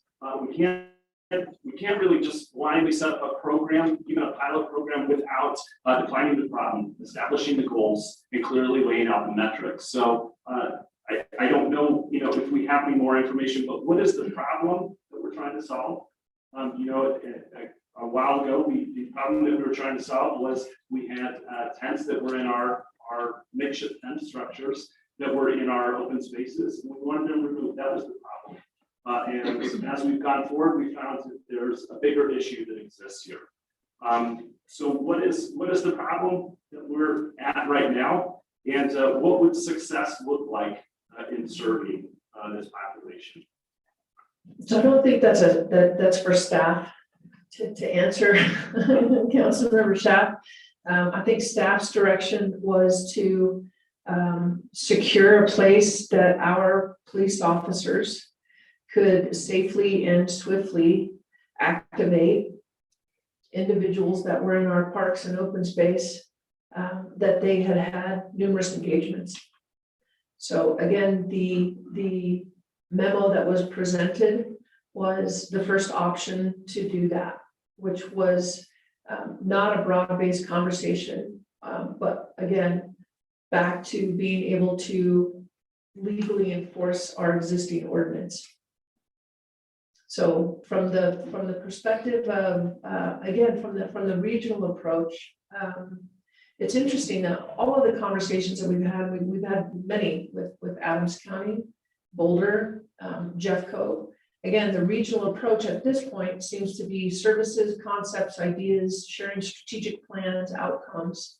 A lot of them have pretty good brochures about what they would like to have happen, what the future may look like. And we're all about that. But again, the first step was back to our PD, allowing them to execute on the existing city county ordinance of not camping in our parks and open space. We welcome the additional conversations and community engagement. And so when we end this conversation, I'm hoping that we can at least solidify the 3 rooms with those vouchers so that our PD can have the outcome that if they need to take that enforcement step, they have the capability to do that. And if that's not the direction, if the direction is we need to wrap that into additional conversations. We need to summarize that as well so that our police department has the capability of knowing if we are further along than we were when we had the first conversation about activating on that city county ordinance. But yes, homeless, unhoused doesn't have boundaries. And so again, that's part of the conversation about a community that provides really solid services from a short-term and long-term approach in communities that don't. That community is going to be a highly sought after community because of organization, structure, execution, and being able to pull that trigger more quickly than perhaps others. But yes, regionally, I think the entire state of Colorado, there isn't anybody that doesn't say we should have a regional approach. I haven't had that at all from a state level either. The mayor and I were at a meeting in Adams County with a homelessness conversation. We were unaware that Adams County does not have a homeless shelter. And a lot of our other surrounding counties don't either. And so when you're talking, there's no silver bullet, even if they had a homeless shelter, when you're talking about domestic violence, when you're talking about, again, all of those wraparound services. So we will continue to utilize all of our networks, our contacts, our weekly meetings, as will the police department and all of their contacts as well. To Councilmember Lindstedt's point, when the eviction moratorium lifts, that is going to be something for us to pay attention to. So again, it's finding that balance between council's direction and a strategic plan and having the capability to effectively manage what the population looks like while balancing the location, whether we go to vouchers or the outside safe spaces in a relatively short period of time, so that we have some type of structure to absorb what this may look like, that we're not 6 months out. So again, it really is a multi-pronged approach. And Mayor, if we may, we do have those dates solidified. Awesome. What are they? So again, we're going to be coming back on September 7th, which will be a study session. We'll then have a town hall specific to the items that are addressed at the study session on the 7th. And that will be on September 16th in the evening for feedback and engagement. That allows us, if there's time that we need to adapt or adjust prior to a follow-up, we'll do a special meeting. We already have a council meeting, but we'll do a special meeting where we can gather feedback on October 5th. So November 7th, study session on the items that we have talked about. Oh, I'm sorry. I don't even know what I said. 16th. November, heavens no. Unless I was solidified by November. September 7th, study session, September 16th, town hall. And then we will add this item to a special meeting on October 5th, which is prior to the study session, so that then at a special meeting, we can have community engagement. So it's not That sounds like. not a study session. So I know we still have council member comments, but you are looking for direction on whether or not council supports the 3 rooms to help our police department enforce the 3 tests that we may have to get off of our open space and public areas. We are. That's the minimum, okay. So we can always do a straw poll at the end, but I'll finish with council member. Thank you. Thank you. Councilmember Lynn. Wait, Oh. they still have the floor to that. I'm so sorry. That's all right, no problem. If I may. Of course. So looking at the problem that we have before us, you know, and kind of really solidifying that, being able to provide direction to our police department for how to enforce our ordinances, that's the problem that we're trying to solve. I think, you know, you said that it's not for staff to decide upon what is success of that problem. And, you know, I guess that would leave council and the community to define what success looks like in solving that. So I think that the dates that you listed, there are multiple opportunities for us to define what success looks like. So I look forward to more engagement with my fellow colleagues as well as the community to define that success. I think that, I asked during our last study session, what is the data for the population that we're trying to serve? How many individuals? What are their needs? Do we have more information at this time? We do not, Councilmember Schaff, and in fact, that's been part of the ongoing conversation, particularly we have the anecdotal information from human services that we can certainly go over, but from the hands-on, our police department. Chief Krieger, can you, again, we were waiting for that additional data. We looked at the data today. It's much more complicated than. Sure, so we had 41 calls for service in the month of July so far, where it dealt with homeless or panhandling. Now, I can't tell you if that's 41 separate individuals or 4 individuals multiple times.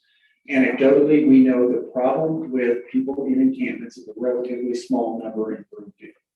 Why they're in the encampments, they could be any of the reasons of they're chronically unhoused, or it could be any number of things. So we really worked on a process before we get to the enforcement that we're kind of doing this conceptually, so we're trying to put it together, but there's a number of assessment tools. It doesn't take us long to move through it. But then we would assess, why are they homeless? What are the services they need? And then when we get to the end where they have just refused, they like what they're doing, they don't want to apply, then we have a process for posting it, whether it be in public health or just your violation, give them the time to remove themselves voluntarily. And then if at that time they're unwilling to, then we will come in, write the summons and do the actual cleanup. So it's not like we're just walking up and throwing them out of the city. We have a whole process to try and work them through into those other services and out of the homeless situation they're in. But if we finally get to that very small percentage that is chronic and unwilling to comply, then we can then take those steps. And I think that really is more of a compassionate way of doing it, and also is a really, from a legal standpoint, the way we should go about it.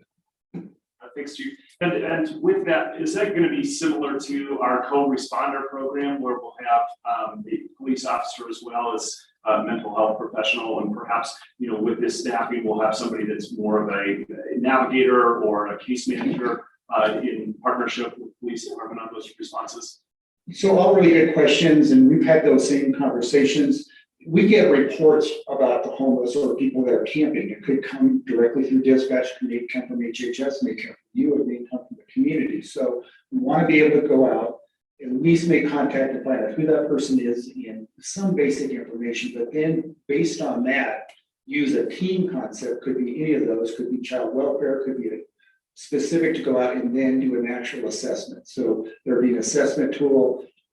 We'd understand what they need while they became homeless, how long have they been homeless, what are the struggles they face, And then now we can offer them the services and the opportunity to go somewhere. And we can move through that probably, I don't know, probably in a week or 10 days, maybe even faster than that from beginning to end.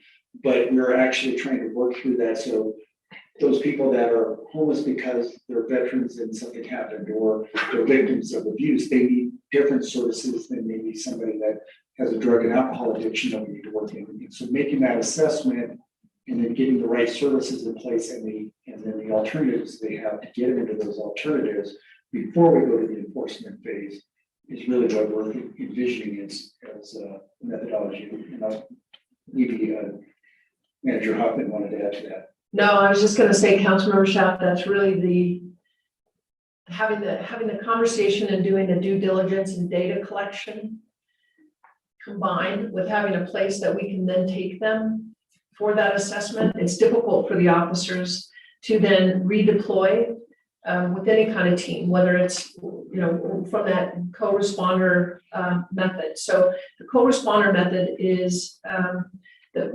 from that team perspective is when we get a 911 call. What we're hoping to get to again is the more proactive approach, which it's not just PD standing there doing the assessment, regardless of who else is on that team that's standing there, but having a place that then we can, even if we don't move through the enforcement component of it, right? Even if we have that respite for whatever period of time to do the assessment, do the recalibration, have them there for at least 2 weeks so that they can experience what those on-site services look like between workforce, whether it's, again, that the chronically unhoused is a very, very, very, very small part of our population. So the program isn't for the chronically unhoused. That initial program is a touch point for our PD to keep them safe and to keep liability off of CCOB with that ordinance. What we're talking about now is a very different program than that first hot touch perspective. That's when we get into really being able to bring back to council and the community the data, so that then we can say, well, what does success look like? And again, success is going to vary based on each one of these populations. Success for a veteran that is unhoused, a stable environment, it may not be a job. Again, it's we don't know what we don't know, and if we don't have a place to know, it's going to make it really difficult to collect that data to then have those measurable outcomes. Okay, thank you. And I think that, I'm glad that we're moving forward with the partnership with the hotel. I think that that's smart. I spoke with my ward counterpart, Councilmember Lim, earlier today, and that was where I was leaning towards was why don't we just use that money for hotel vouchers? Did some math and figured out the cost about the same amount of money. But I think that having those, the part of the council member that I really liked was those soft costs, the cost for the case manager, the rapid deployment of staff. And those were things that I really did support. So I'm glad to see that those things are coming through. And I think, one thing that I found interesting was even in Houston, they have a ban on makeshift structures. But one of the pieces of the policy is the city does not remove or only removes when there's available housing for people. And it must find alternative housing for these community members in order to remove that makeshift housing. So I think that was in there that I really did like is that even Houston is kind of one of these communities that's been touted as a success story. They still have that little bit of a clause in there that there has to be available housing. I think that providing these hotel rooms that will provide that available housing, but I think that we have that caveat there still. So I would like for staff to bring back the proposal of the staffing, the hotel partnership, the dollar figures, kind of the beginnings of those regional conversations, so council can better understand that. I think that we need to, better. we have a better idea of that current population that exists in Broomfield, you know, what the, getting information from Broomfield Fish, from the refuge or other partners, what that, that's maybe future increase of population looks like, because I think that, you know, as Councilmember Lindsay talked about with the pandemic and the evictions coming up, that population may increase, and I think some of our partners might know a little bit more what's to come. And the last question I have is, I appreciate the dates that were given, the September 7th, September 16th, October 5th, and then it sounds like there will be formal decisions after that point. But what is the interim plan between now and when that when this program actually gets kicked off? Are we basically under the same assumption that our PD will operate on a case-by-case basis? Well, so with the straw poll council tonight, and first and foremost, we need a couple of things. One, and we have that on the last slide of the presentation. I know that helps council with the questions, but we don't need to do that, Jake. If we can move forward again with those 3 rooms, again, it'll help communicate and solidify the relationship with the hotel so that it allows those additional quicker conversations with, if you will, if we can start with 3 and then go to whatever that number is. From staff's conversation today, we know that the eviction moratorium expires on July 30th. All indications are from the conversations that we've had with courts and with the legal process, generally when you file that, then you have the 30 days to cure, and then it's anywhere from 4 to 6 weeks before they activate. So we did not build in the town hall. We were anticipating coming back for council action to meet that, so that again we would have something in place. So again, we'll have 3, so that PD with direction, that PD will have those imminently so that we can begin executing.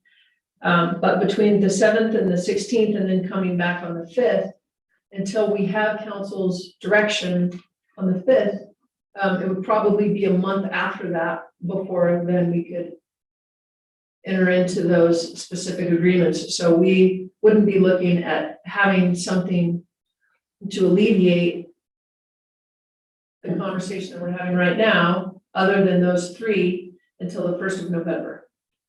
Based on the schedule that we have right now, between the study session with additional information, and then the town hall community feedback, and then the special meeting with community input. Thanks for that clarification. That's all I have, Mayor.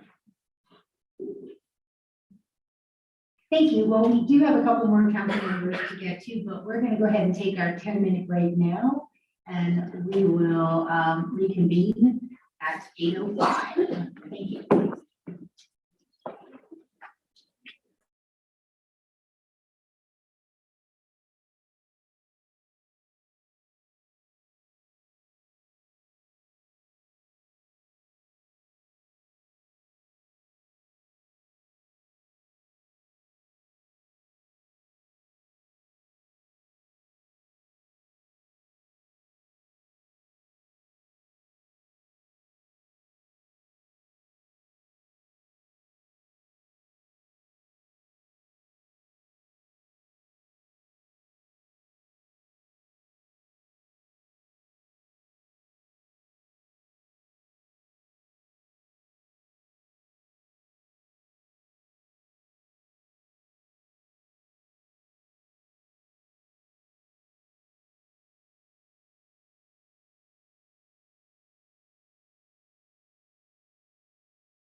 We're going to resume the study session, and move on to other council member comments.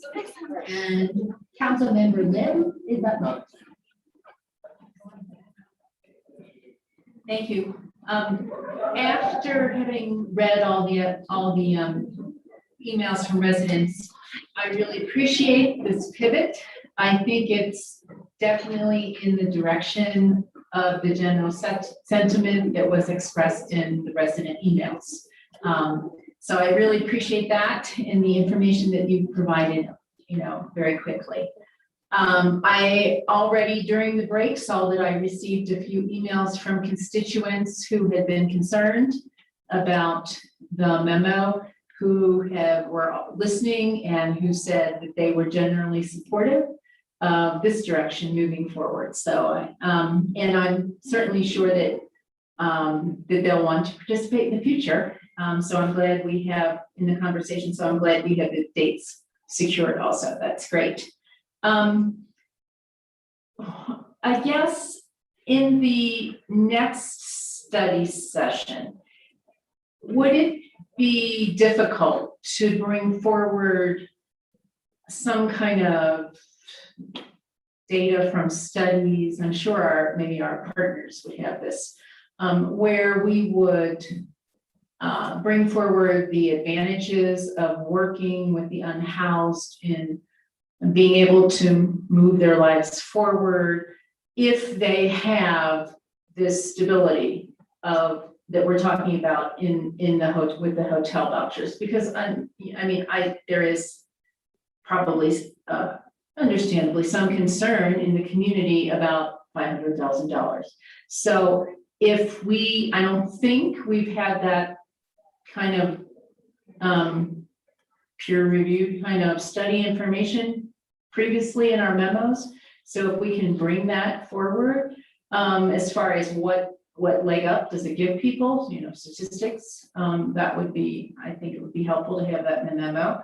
Maybe that would even provide some information for us to be able to set our own metrics. What is success? Well, I acknowledging this is a pilot program and we don't have experience with this completely, although we are at an advantage using our partner, having our partners fish in this process and fish with this process.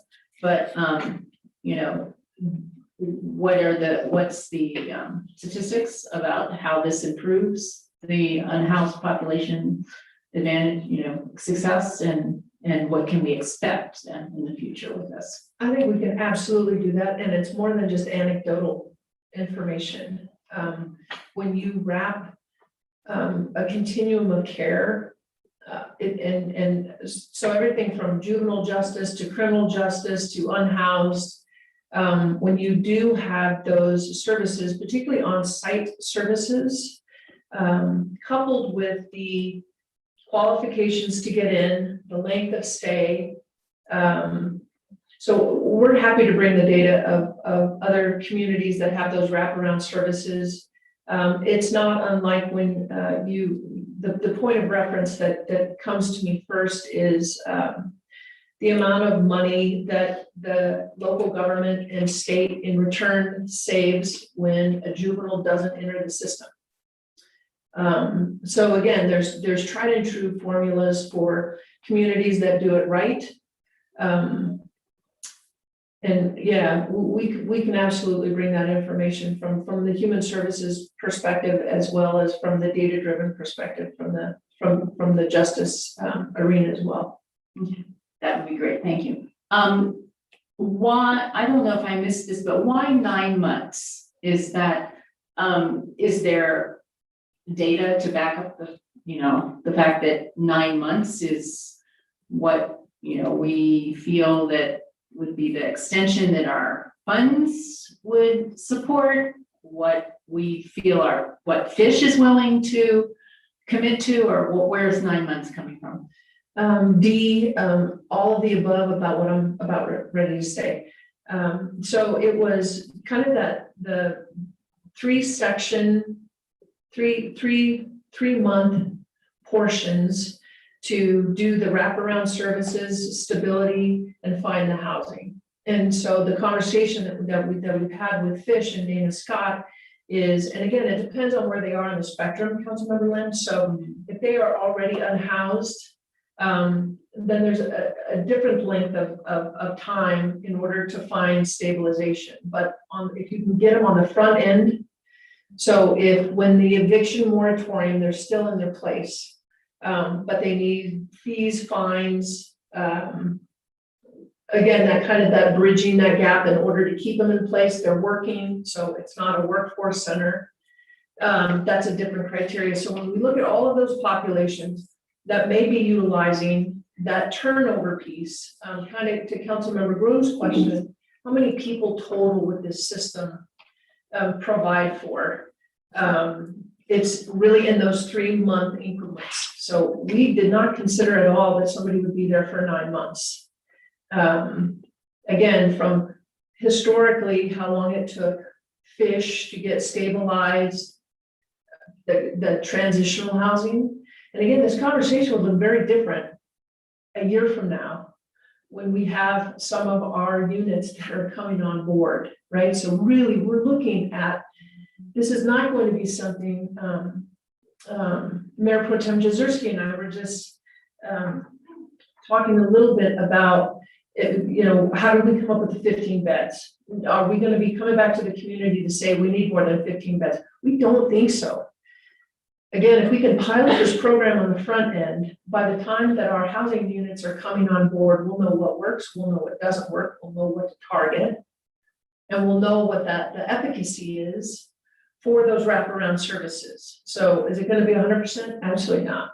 But holy cow, if we can even do 75%, it's 75% more than what we're doing right now. And that's significant.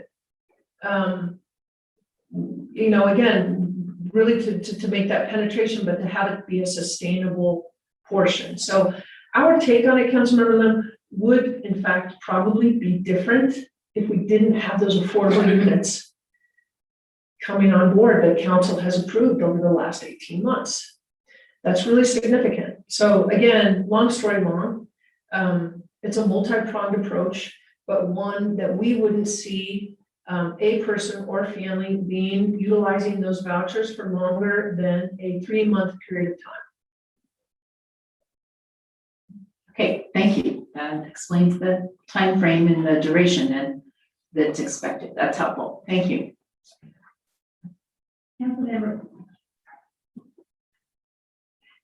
Councilmember Anderson. Thank you. I am going to kind of just say what many others have said. We appreciate the many residents that have written in to share their concerns, and I appreciate this pivot. I'm not ready to say this is the right direction to go, but it is like really difficult to digest this in one evening. And also that this is a tough issue because we're trying to intersect the cost of this program with that piece of compassion. So I appreciate that we're going to engage further.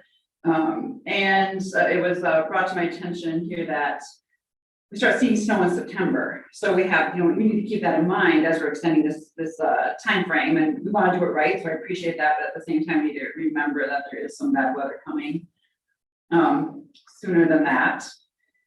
And I appreciate that there will be more info on the steps to the voucher program, whether it be drug screening, definitely the drug screening and the background check, and I appreciate all that. And was one of the questions the commitment to work? Is that a piece of it where is there any request that any requirement that the individual would have to try to get a job? Is that there's no requirement there? No. Okay. And then is there any requirement, and this comes back to the case law, and then I just want to go back to that long case, but I forget, hopefully that you can summarize this real quick. Is there any way that we can have a requirement there has to be, this individual have to recently been unhoused in Broomfield, strong connections to Broomfield? I mean, what if there's an unhoused individual who has no tie to Broomfield? Are we still required to provide them this hotel option? So Councilmember Anderson, we're not required to do anything.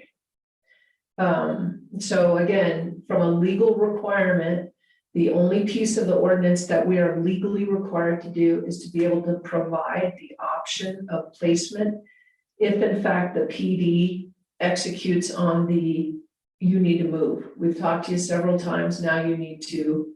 So again, other than that, no community is bound by any law that says you have to support the unhoused or soon to be unhoused or chronically homeless. So no, there's no legal parameters for that. To the second piece of your question, though, which is a good one, and staff's talked a lot about, is what defines connection to the community? And how do you identify that? So we have talked, Mr. Casey, do you want to talk just a little bit more about what our conversations were today on what those connections to Broomfield would be?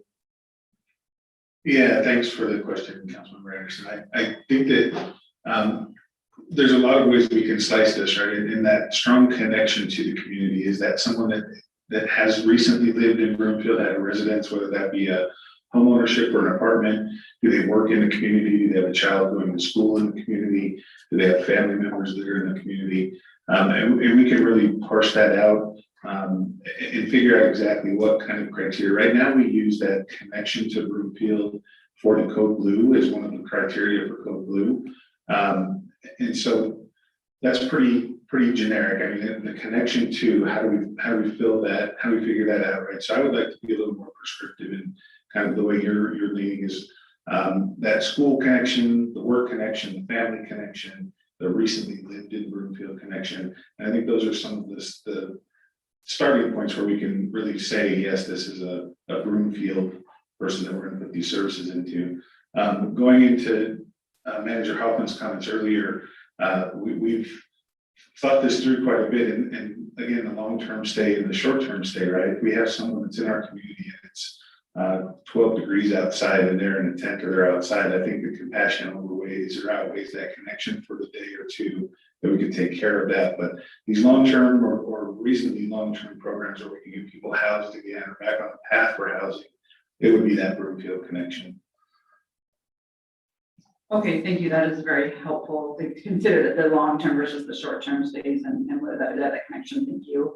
And then that question kind of goes to this came up in the past study session, that we don't want to be a magnet to attract more unhoused individuals. And so we don't want to put something out there where you just need to get to Broomfield and then you can get a hotel voucher. Like that is what I'm trying to make sure that we're avoiding. And we already covered how long can an individual be provided the hotel services, and I think you stated that we would look at some of those. I guess, what are those intermediary goals to be reached to continue that hotel voucher? And you said that you do not foresee them staying for more than 3 months of time. And are we going to be monitoring some intermediary steps to say, yes, you're progressing, you're making that move that you need to move? Is that kind of part of the wraparound services? It is. Okay. Sorry, Councilmember, it absolutely is, and that's the other piece that, back to Councilmember Lim's point, that having not a case manager and not the housing ready staff, but having the on-site person that is, she is a member of that community. She has great networks in that community. She has great ties to the refuge. She's well known to the refuge. She's also well known to Fish. And to provide her a stipend to then be the on-site, the hotel also really appreciated that added component to where, I don't want to say it's a scheduler, but it would be really clear of those 15 rooms who wasn't seeking, whether it's the self-sufficiency or any of those other services. It will become known quickly if there's activities to secure long-term sustainable, whether it's work or housing. So again, it's not one of where you get a voucher and then 3 months later we're going to come and check in with you. That is not what we're talking about here. We are talking about a fundamental shift in wraparound services for those that seek long-term stability and sustainability. Okay, thank you. So is that motivational component too, to keep progressing towards that end goal? So that's appreciated. And then, Councilmember Tessier is not here tonight, and, this is an issue that's near and dear to her.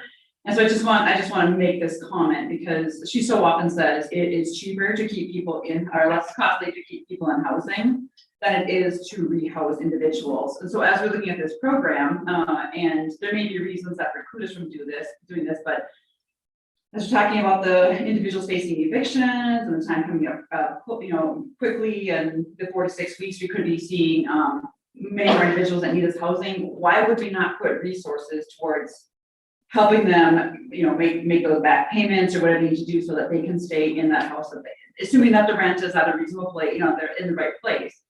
Why would we not just keep them housed as opposed to putting them for $95 a night in a hotel room? We couldn't agree more. And so if we can go back to those slides real quick, Jake, on the phase one, which is securing those rooms for our law enforcement.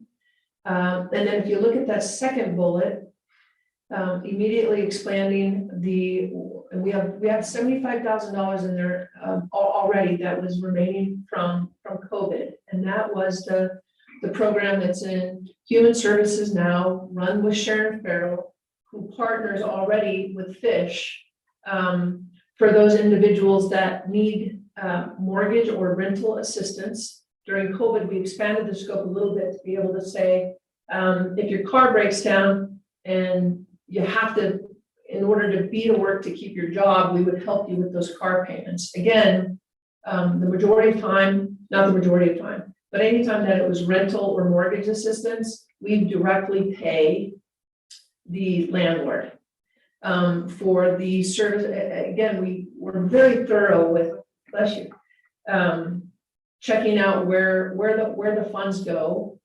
So we do have $75,000 now. Say that we weren't going to implement this program. And that's part of the conversation and the exercise that we went through. What would we as staff be recommending or notifying of council about expanding those funds? Councilmember Anderson, specifically to your point, if we can keep them there, and we know there's a tie to Broomfield because the filing for eviction happens in Broomfield.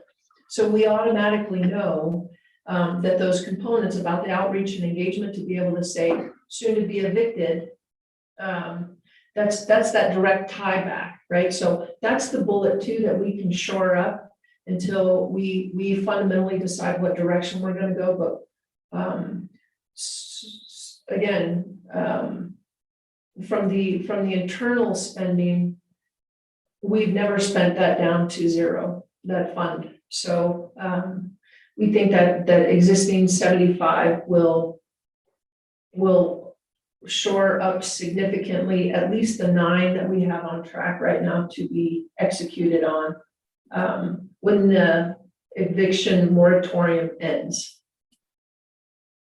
Okay, thank you. And then moving to the path of, this is the plan we're looking at currently, but there's we need to address the question of what if we choose not to move forward with the temporary short-term housing plan? And we just have our police department continue enforcing it with the limited enforcement that we are. I think this is really a question for our chief. If you're able to answer this tonight, is what does that if we continue on the path of limited enforcement as we're doing for the next few months while we get to the point with a more permanent solution, what are your thoughts on that? Well, it's difficult to say because, our ordinance is technically valid. You can enforce in parks and open space. We'll push them to public lands, maybe right out here, any right of ways and that kind of stuff, and then we've pretty much gone as far as we can go. The fact that we are enforcing could result in you didn't give them you had no reasonable alternative. We can get sued on anything that can always happen, but really what we're proposing to you is the methodology to give us the best defense to any claim. And maybe that's a better question for Ms. Gilbert than me, but that's working with her legal team, what we're understanding.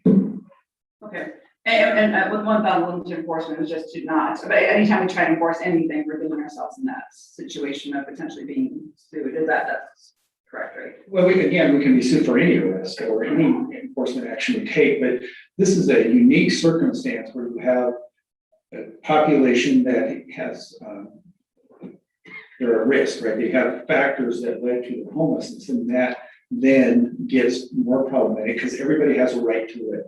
Everybody has a right to exist. It's just where they can live and exist that then becomes sort of the issue that I think the courts, and again, I think Ms. Gilbert might be better to explain it since I'm not a lawyer here, so. You play a lawyer right here tonight, I think. I'm just kidding. No, I think that Chief summed it up, that is one factor that is considered. And really, they're a case-by-case basis in terms of that particular circumstance under which that person was arrested or our ordinance was enforced. Okay, and then I have one final set of questions, this might be also directed to you, is, okay, so if we enact this program with the voucher program, and then we have an individual that chooses not to use the voucher program, and we're at that point where we want, you're asking them to voluntarily move and they do not comply, what does that enforcement actually look like? So we have put together a whole process. So we have what we call a chart team. So the chart team would go out, we would post it with either a 7-day notice. If there was no public health hazard, we get a 7-day notice to voluntarily move. If there's a public health problem, they get 2 days to move. Then we go back in, we do the cleanup. We tell them they pick up your stuff and you have to leave. If they're still unwilling to do that, it's at that point in time they receive a summons and we actually remove them from the property. Okay, and then one final question on that, is if they just move to another location in Broomfield, does that process start over? They go to a different park, or is it just like that?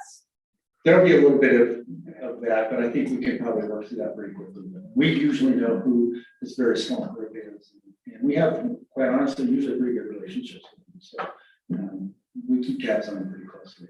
Okay, great, thank you. And then there was also, was one final thought here. There's a lot of, questions about, I think this is important for the public to know as well, the discussion of, we do not have a homeless shelter in Broomfield. So is that part of that longer discussion that's coming up? Or too soon to say, that would be. So two things, and not being tongue in cheek, but identifying the location. So if what council just experienced, by having a temporary outdoor camp with 4 locations that could support that, staff will work at the direction of council, and if securing a location for a homeless shelter is among them, then we will certainly do that. So I think it depends on what the strategic long-term approach is. Again, I think it would be a very different conversation for this council and a very different conversation for this community if we didn't have over 300 permanently affordable units coming online within 18 months. So again, I think the strategic plan and approach and thoughtful approach is to really hone in on a pilot project to find out what works, what doesn't, fail fast, pivot.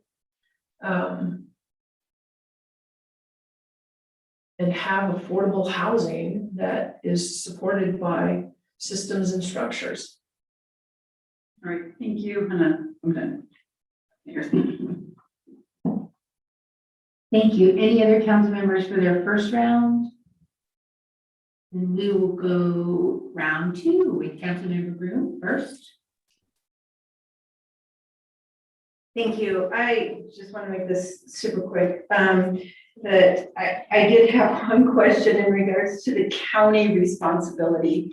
Is it our county responsibility to house the homeless? When we became a city and a county, that is one of our responsibilities as a county, is it not? It is not. It's not. No. Okay, so we don't have any responsibility as a city and county to do anything with the homeless. It's out of our compassion. Yes, when you put it that way, yes. And Adams County residents, who have a 500,000 population have made that same determination. Okay, so I do want to say, out of my full-hearted belief in Broomfield being long and skinny and our regional partnership on many issues, this being one, I have reached out to some people, and I do think that here in early August, we're going to have an opportunity to partner with some beds. And I can't really bring it up, but I wanted to, looking at the timeline that you guys just laid out, I want to make sure that we're going to be able to be flexible to look at a couple options.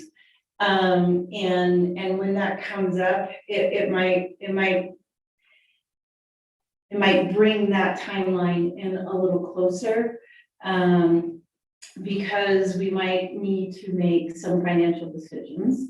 And being that partnership, it might go quicker. So I'm really excited for it. I'm not the brainchild behind it. People that are much more smarter than me are. But I'm really hoping that in communication that it can come to Broomfield and we can get some beds and it could be a long-term solution. But I do think it's going to come quick. But with that said, I would like to see if we could work on a couple of things. One is, I don't understand what the metric is if we are population of 70,000 now and 100,000 plus at build out. How many beds would we need? I know we're talking about 15 rooms now that could rotate, but what would we need? And that's maybe for a little later discussion. But that's something that I would like answered. And then also, I would like to see if council tonight is interested in giving staff direction to look at least the wording of the code change that would be required to expand into, and I've already forgot, I know it's not parks and open spaces, but I'm struggling with the word for the Public right of way. public right of way, thank you, for the public right of way and making the code change. If we can look at that at the next study session. That's the only two wrap ups I wanted to have. Thank you.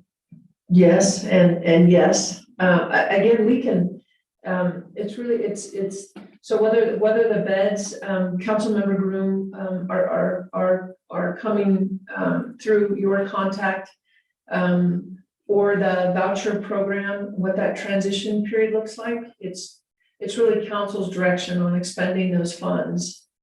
I mean, staff is thrilled to entertain any one of those, options. But again, it's the dates that we identified is based on the cadence for the community engagement and feedback. And we can't move any quicker. Council can move as quickly as they want. I mean, you all could say tonight at the next council meeting, you want to identify those funds. But again, from the cadence of coming back with additional information about what the services look like, the responsibilities, the upfront work, the application and the partnerships, and then the community engagement from the town hall. And then coming back on that October date, kind of with a finalized plan of what that looks like. And if there's something that you've been working on, Councilmember Groom, that supersedes that, I'm sure your other council members will be excited to hear about it. Cross your fingers, hopefully, yes. And then Mayor, as far as drafting the language, so we need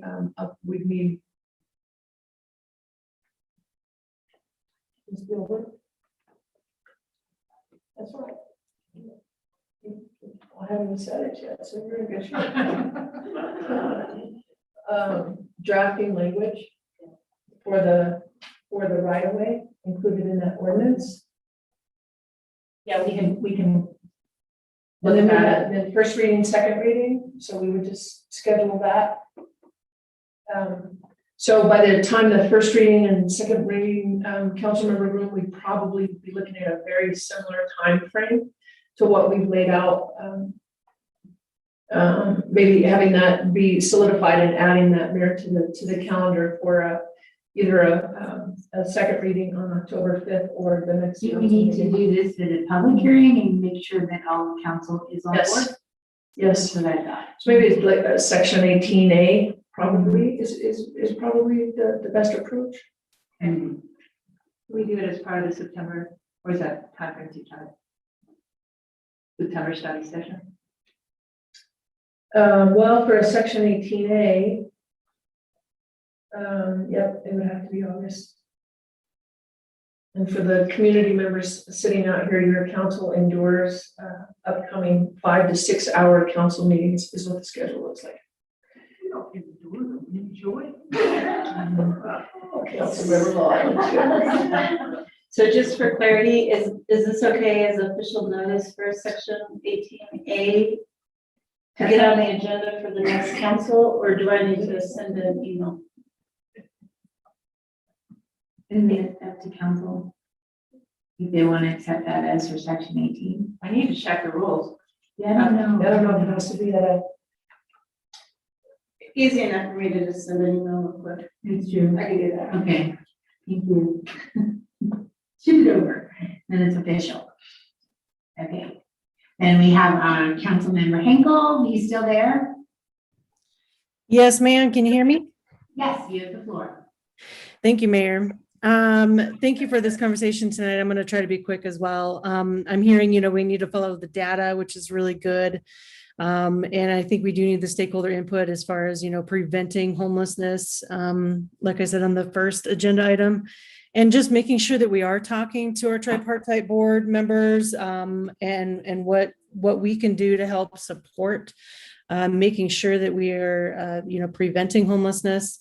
I do want to put out there that it would actually be nice, though, not only with the data, but I would like to humanize this, because what I'm seeing online is and in some emails, not every one of them, but just, that all homeless are, they are criminals, or, they have some sort of drug issues. And so I'd rather not, paint everyone with a broad brush here. So I just want to humanize people. And I do want to collect some sort of anecdotal stories and follow, the process.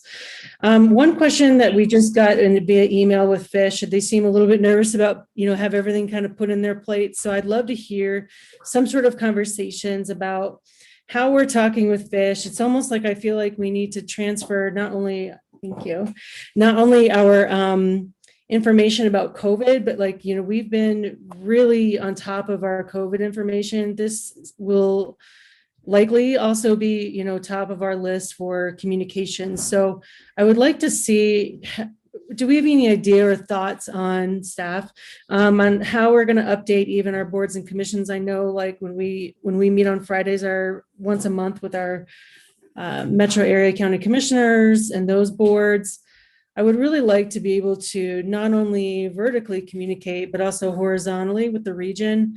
Have we thought about what that might look like as far as talking with Fish and then also talking regionally? So the communication, again, it's a pivotal conversation. We would not be presenting tonight on the alternative without having communicated with Dana and Marty from the refuge. So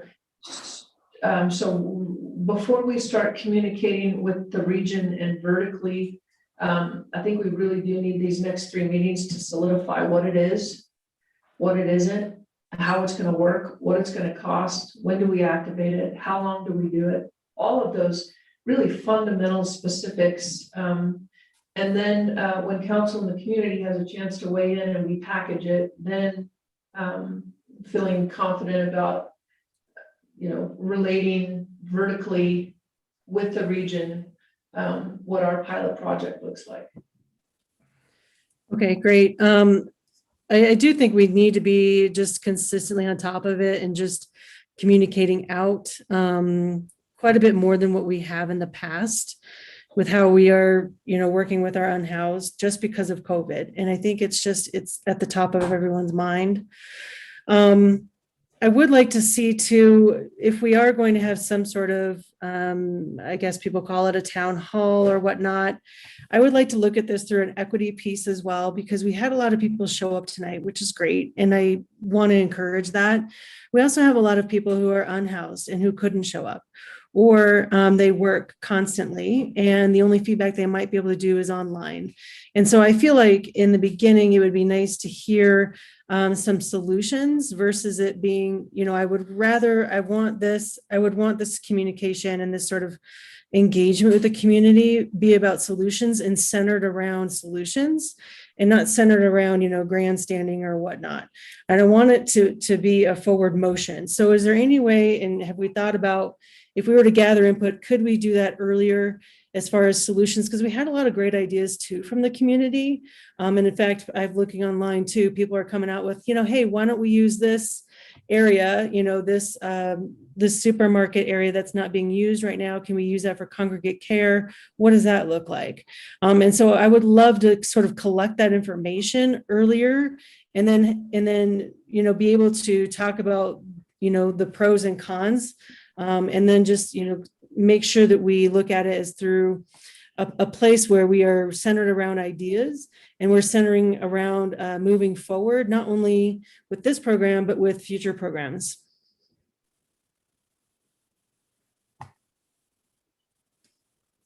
So I just wanted to get your input on that, on if we can get and gather ideas earlier for those people who cannot always make these meetings. Yes, and I think as we move into Councilmember Hinkle, what the strategic plan looks like. That's the stakeholder groups and what if and how about, and then some. I don't think we're there yet. Again, the premise tonight was, and the memo was written specifically from the PD perspective on what that enforcement piece looks like. The pivot has now opened up the conversation with our nonprofits and our partners, again, with trying to be as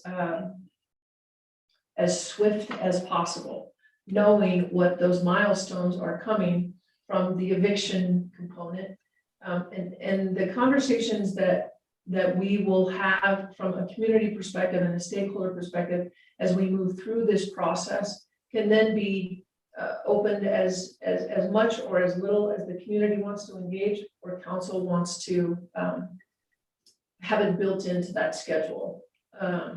So again, I think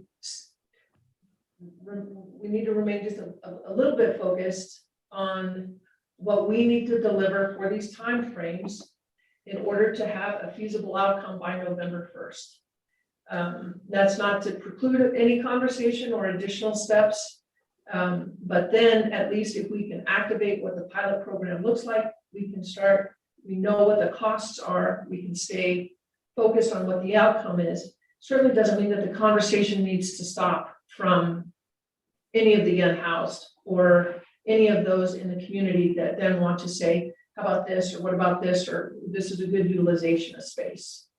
Okay. Yeah, because I think what we're going to start to see is just people coming up with other ideas for just down the road. I'm just trying to, I don't want to lose this moment, because this is a crucial moment when we talk about our Broomfielders who are unhoused. And I don't want to lose this moment and just focus on necessarily, I do understand the need to focus on this one, emergency basically response to what's been happening. But I also think too, I feel like we need to provide some sort of avenue, and just sort of an idea here, some sort of avenue as to what the future might look like to support those who are unhoused in Broomfield. So that's just sort of my thoughts. Thank you. Thank you. So before we wrap up, let's go ahead and do the straw poll so we can get this decision point for our police department. Who is in favor of moving forward with the 3 rooms for the police department to use if voluntary compliance isn't working and they need to move to strict enforcement? For how long? The 3 rooms? Well, at this point, a maximum time of 9 months. Again, the plan that we're putting in place for the unhoused is, excuse me, the wraparound piece, but for our enforcement, as long as our ordinance is in place and we don't want liability to fall to our police department, we have to have, until we have some type of transitional housing or permanent affordable housing, and we want to continue to enforce our ordinance, we have to have a spot. My suggestion would be, I'm okay with 9 months or until superseded by something else. And here, That's what good. I'm personally thinking of is, I definitely want to see the procedures that I talked about earlier in place. And that's the kind of process that I want to supersede. So that, with that amendment change, how can we amend a straw poll? I That's a don't know. condition. We've got it, no, because Yeah, well, that's my suggestion. Thank you. Okay, with Councilmember Levin's condition, Councilmember Shea. Yeah, just wanted to clarify, so the funding for this will come out of the ARPA funds, is that the proposal for these 3 rooms? it is Councilmember Schaaf. Great, thanks, that's all I have. Any questions on that? Are we ready to say aye? For the 3 rooms? Okay, all council members in favor of the 3 rooms, say aye. I'm used to the verbal, so, 1, 2, 3, yes. Excellent, thank you very much. Thank you all very much, and thank you to everyone in the community who showed up, who wrote emails, who stayed engaged, because we heard you. And we do listen and we do care. So stay tuned for more, and I do appreciate all of your engagement.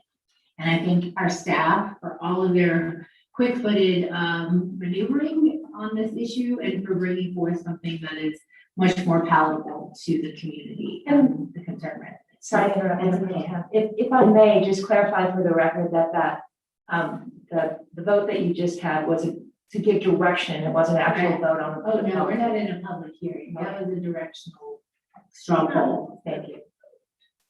Right. It's not necessarily. No, so we have consensus to move in that direction. We appreciate that, thank you very much. Of course. Anybody else? Any other business before the council? Seeing none, this study session is adjourned.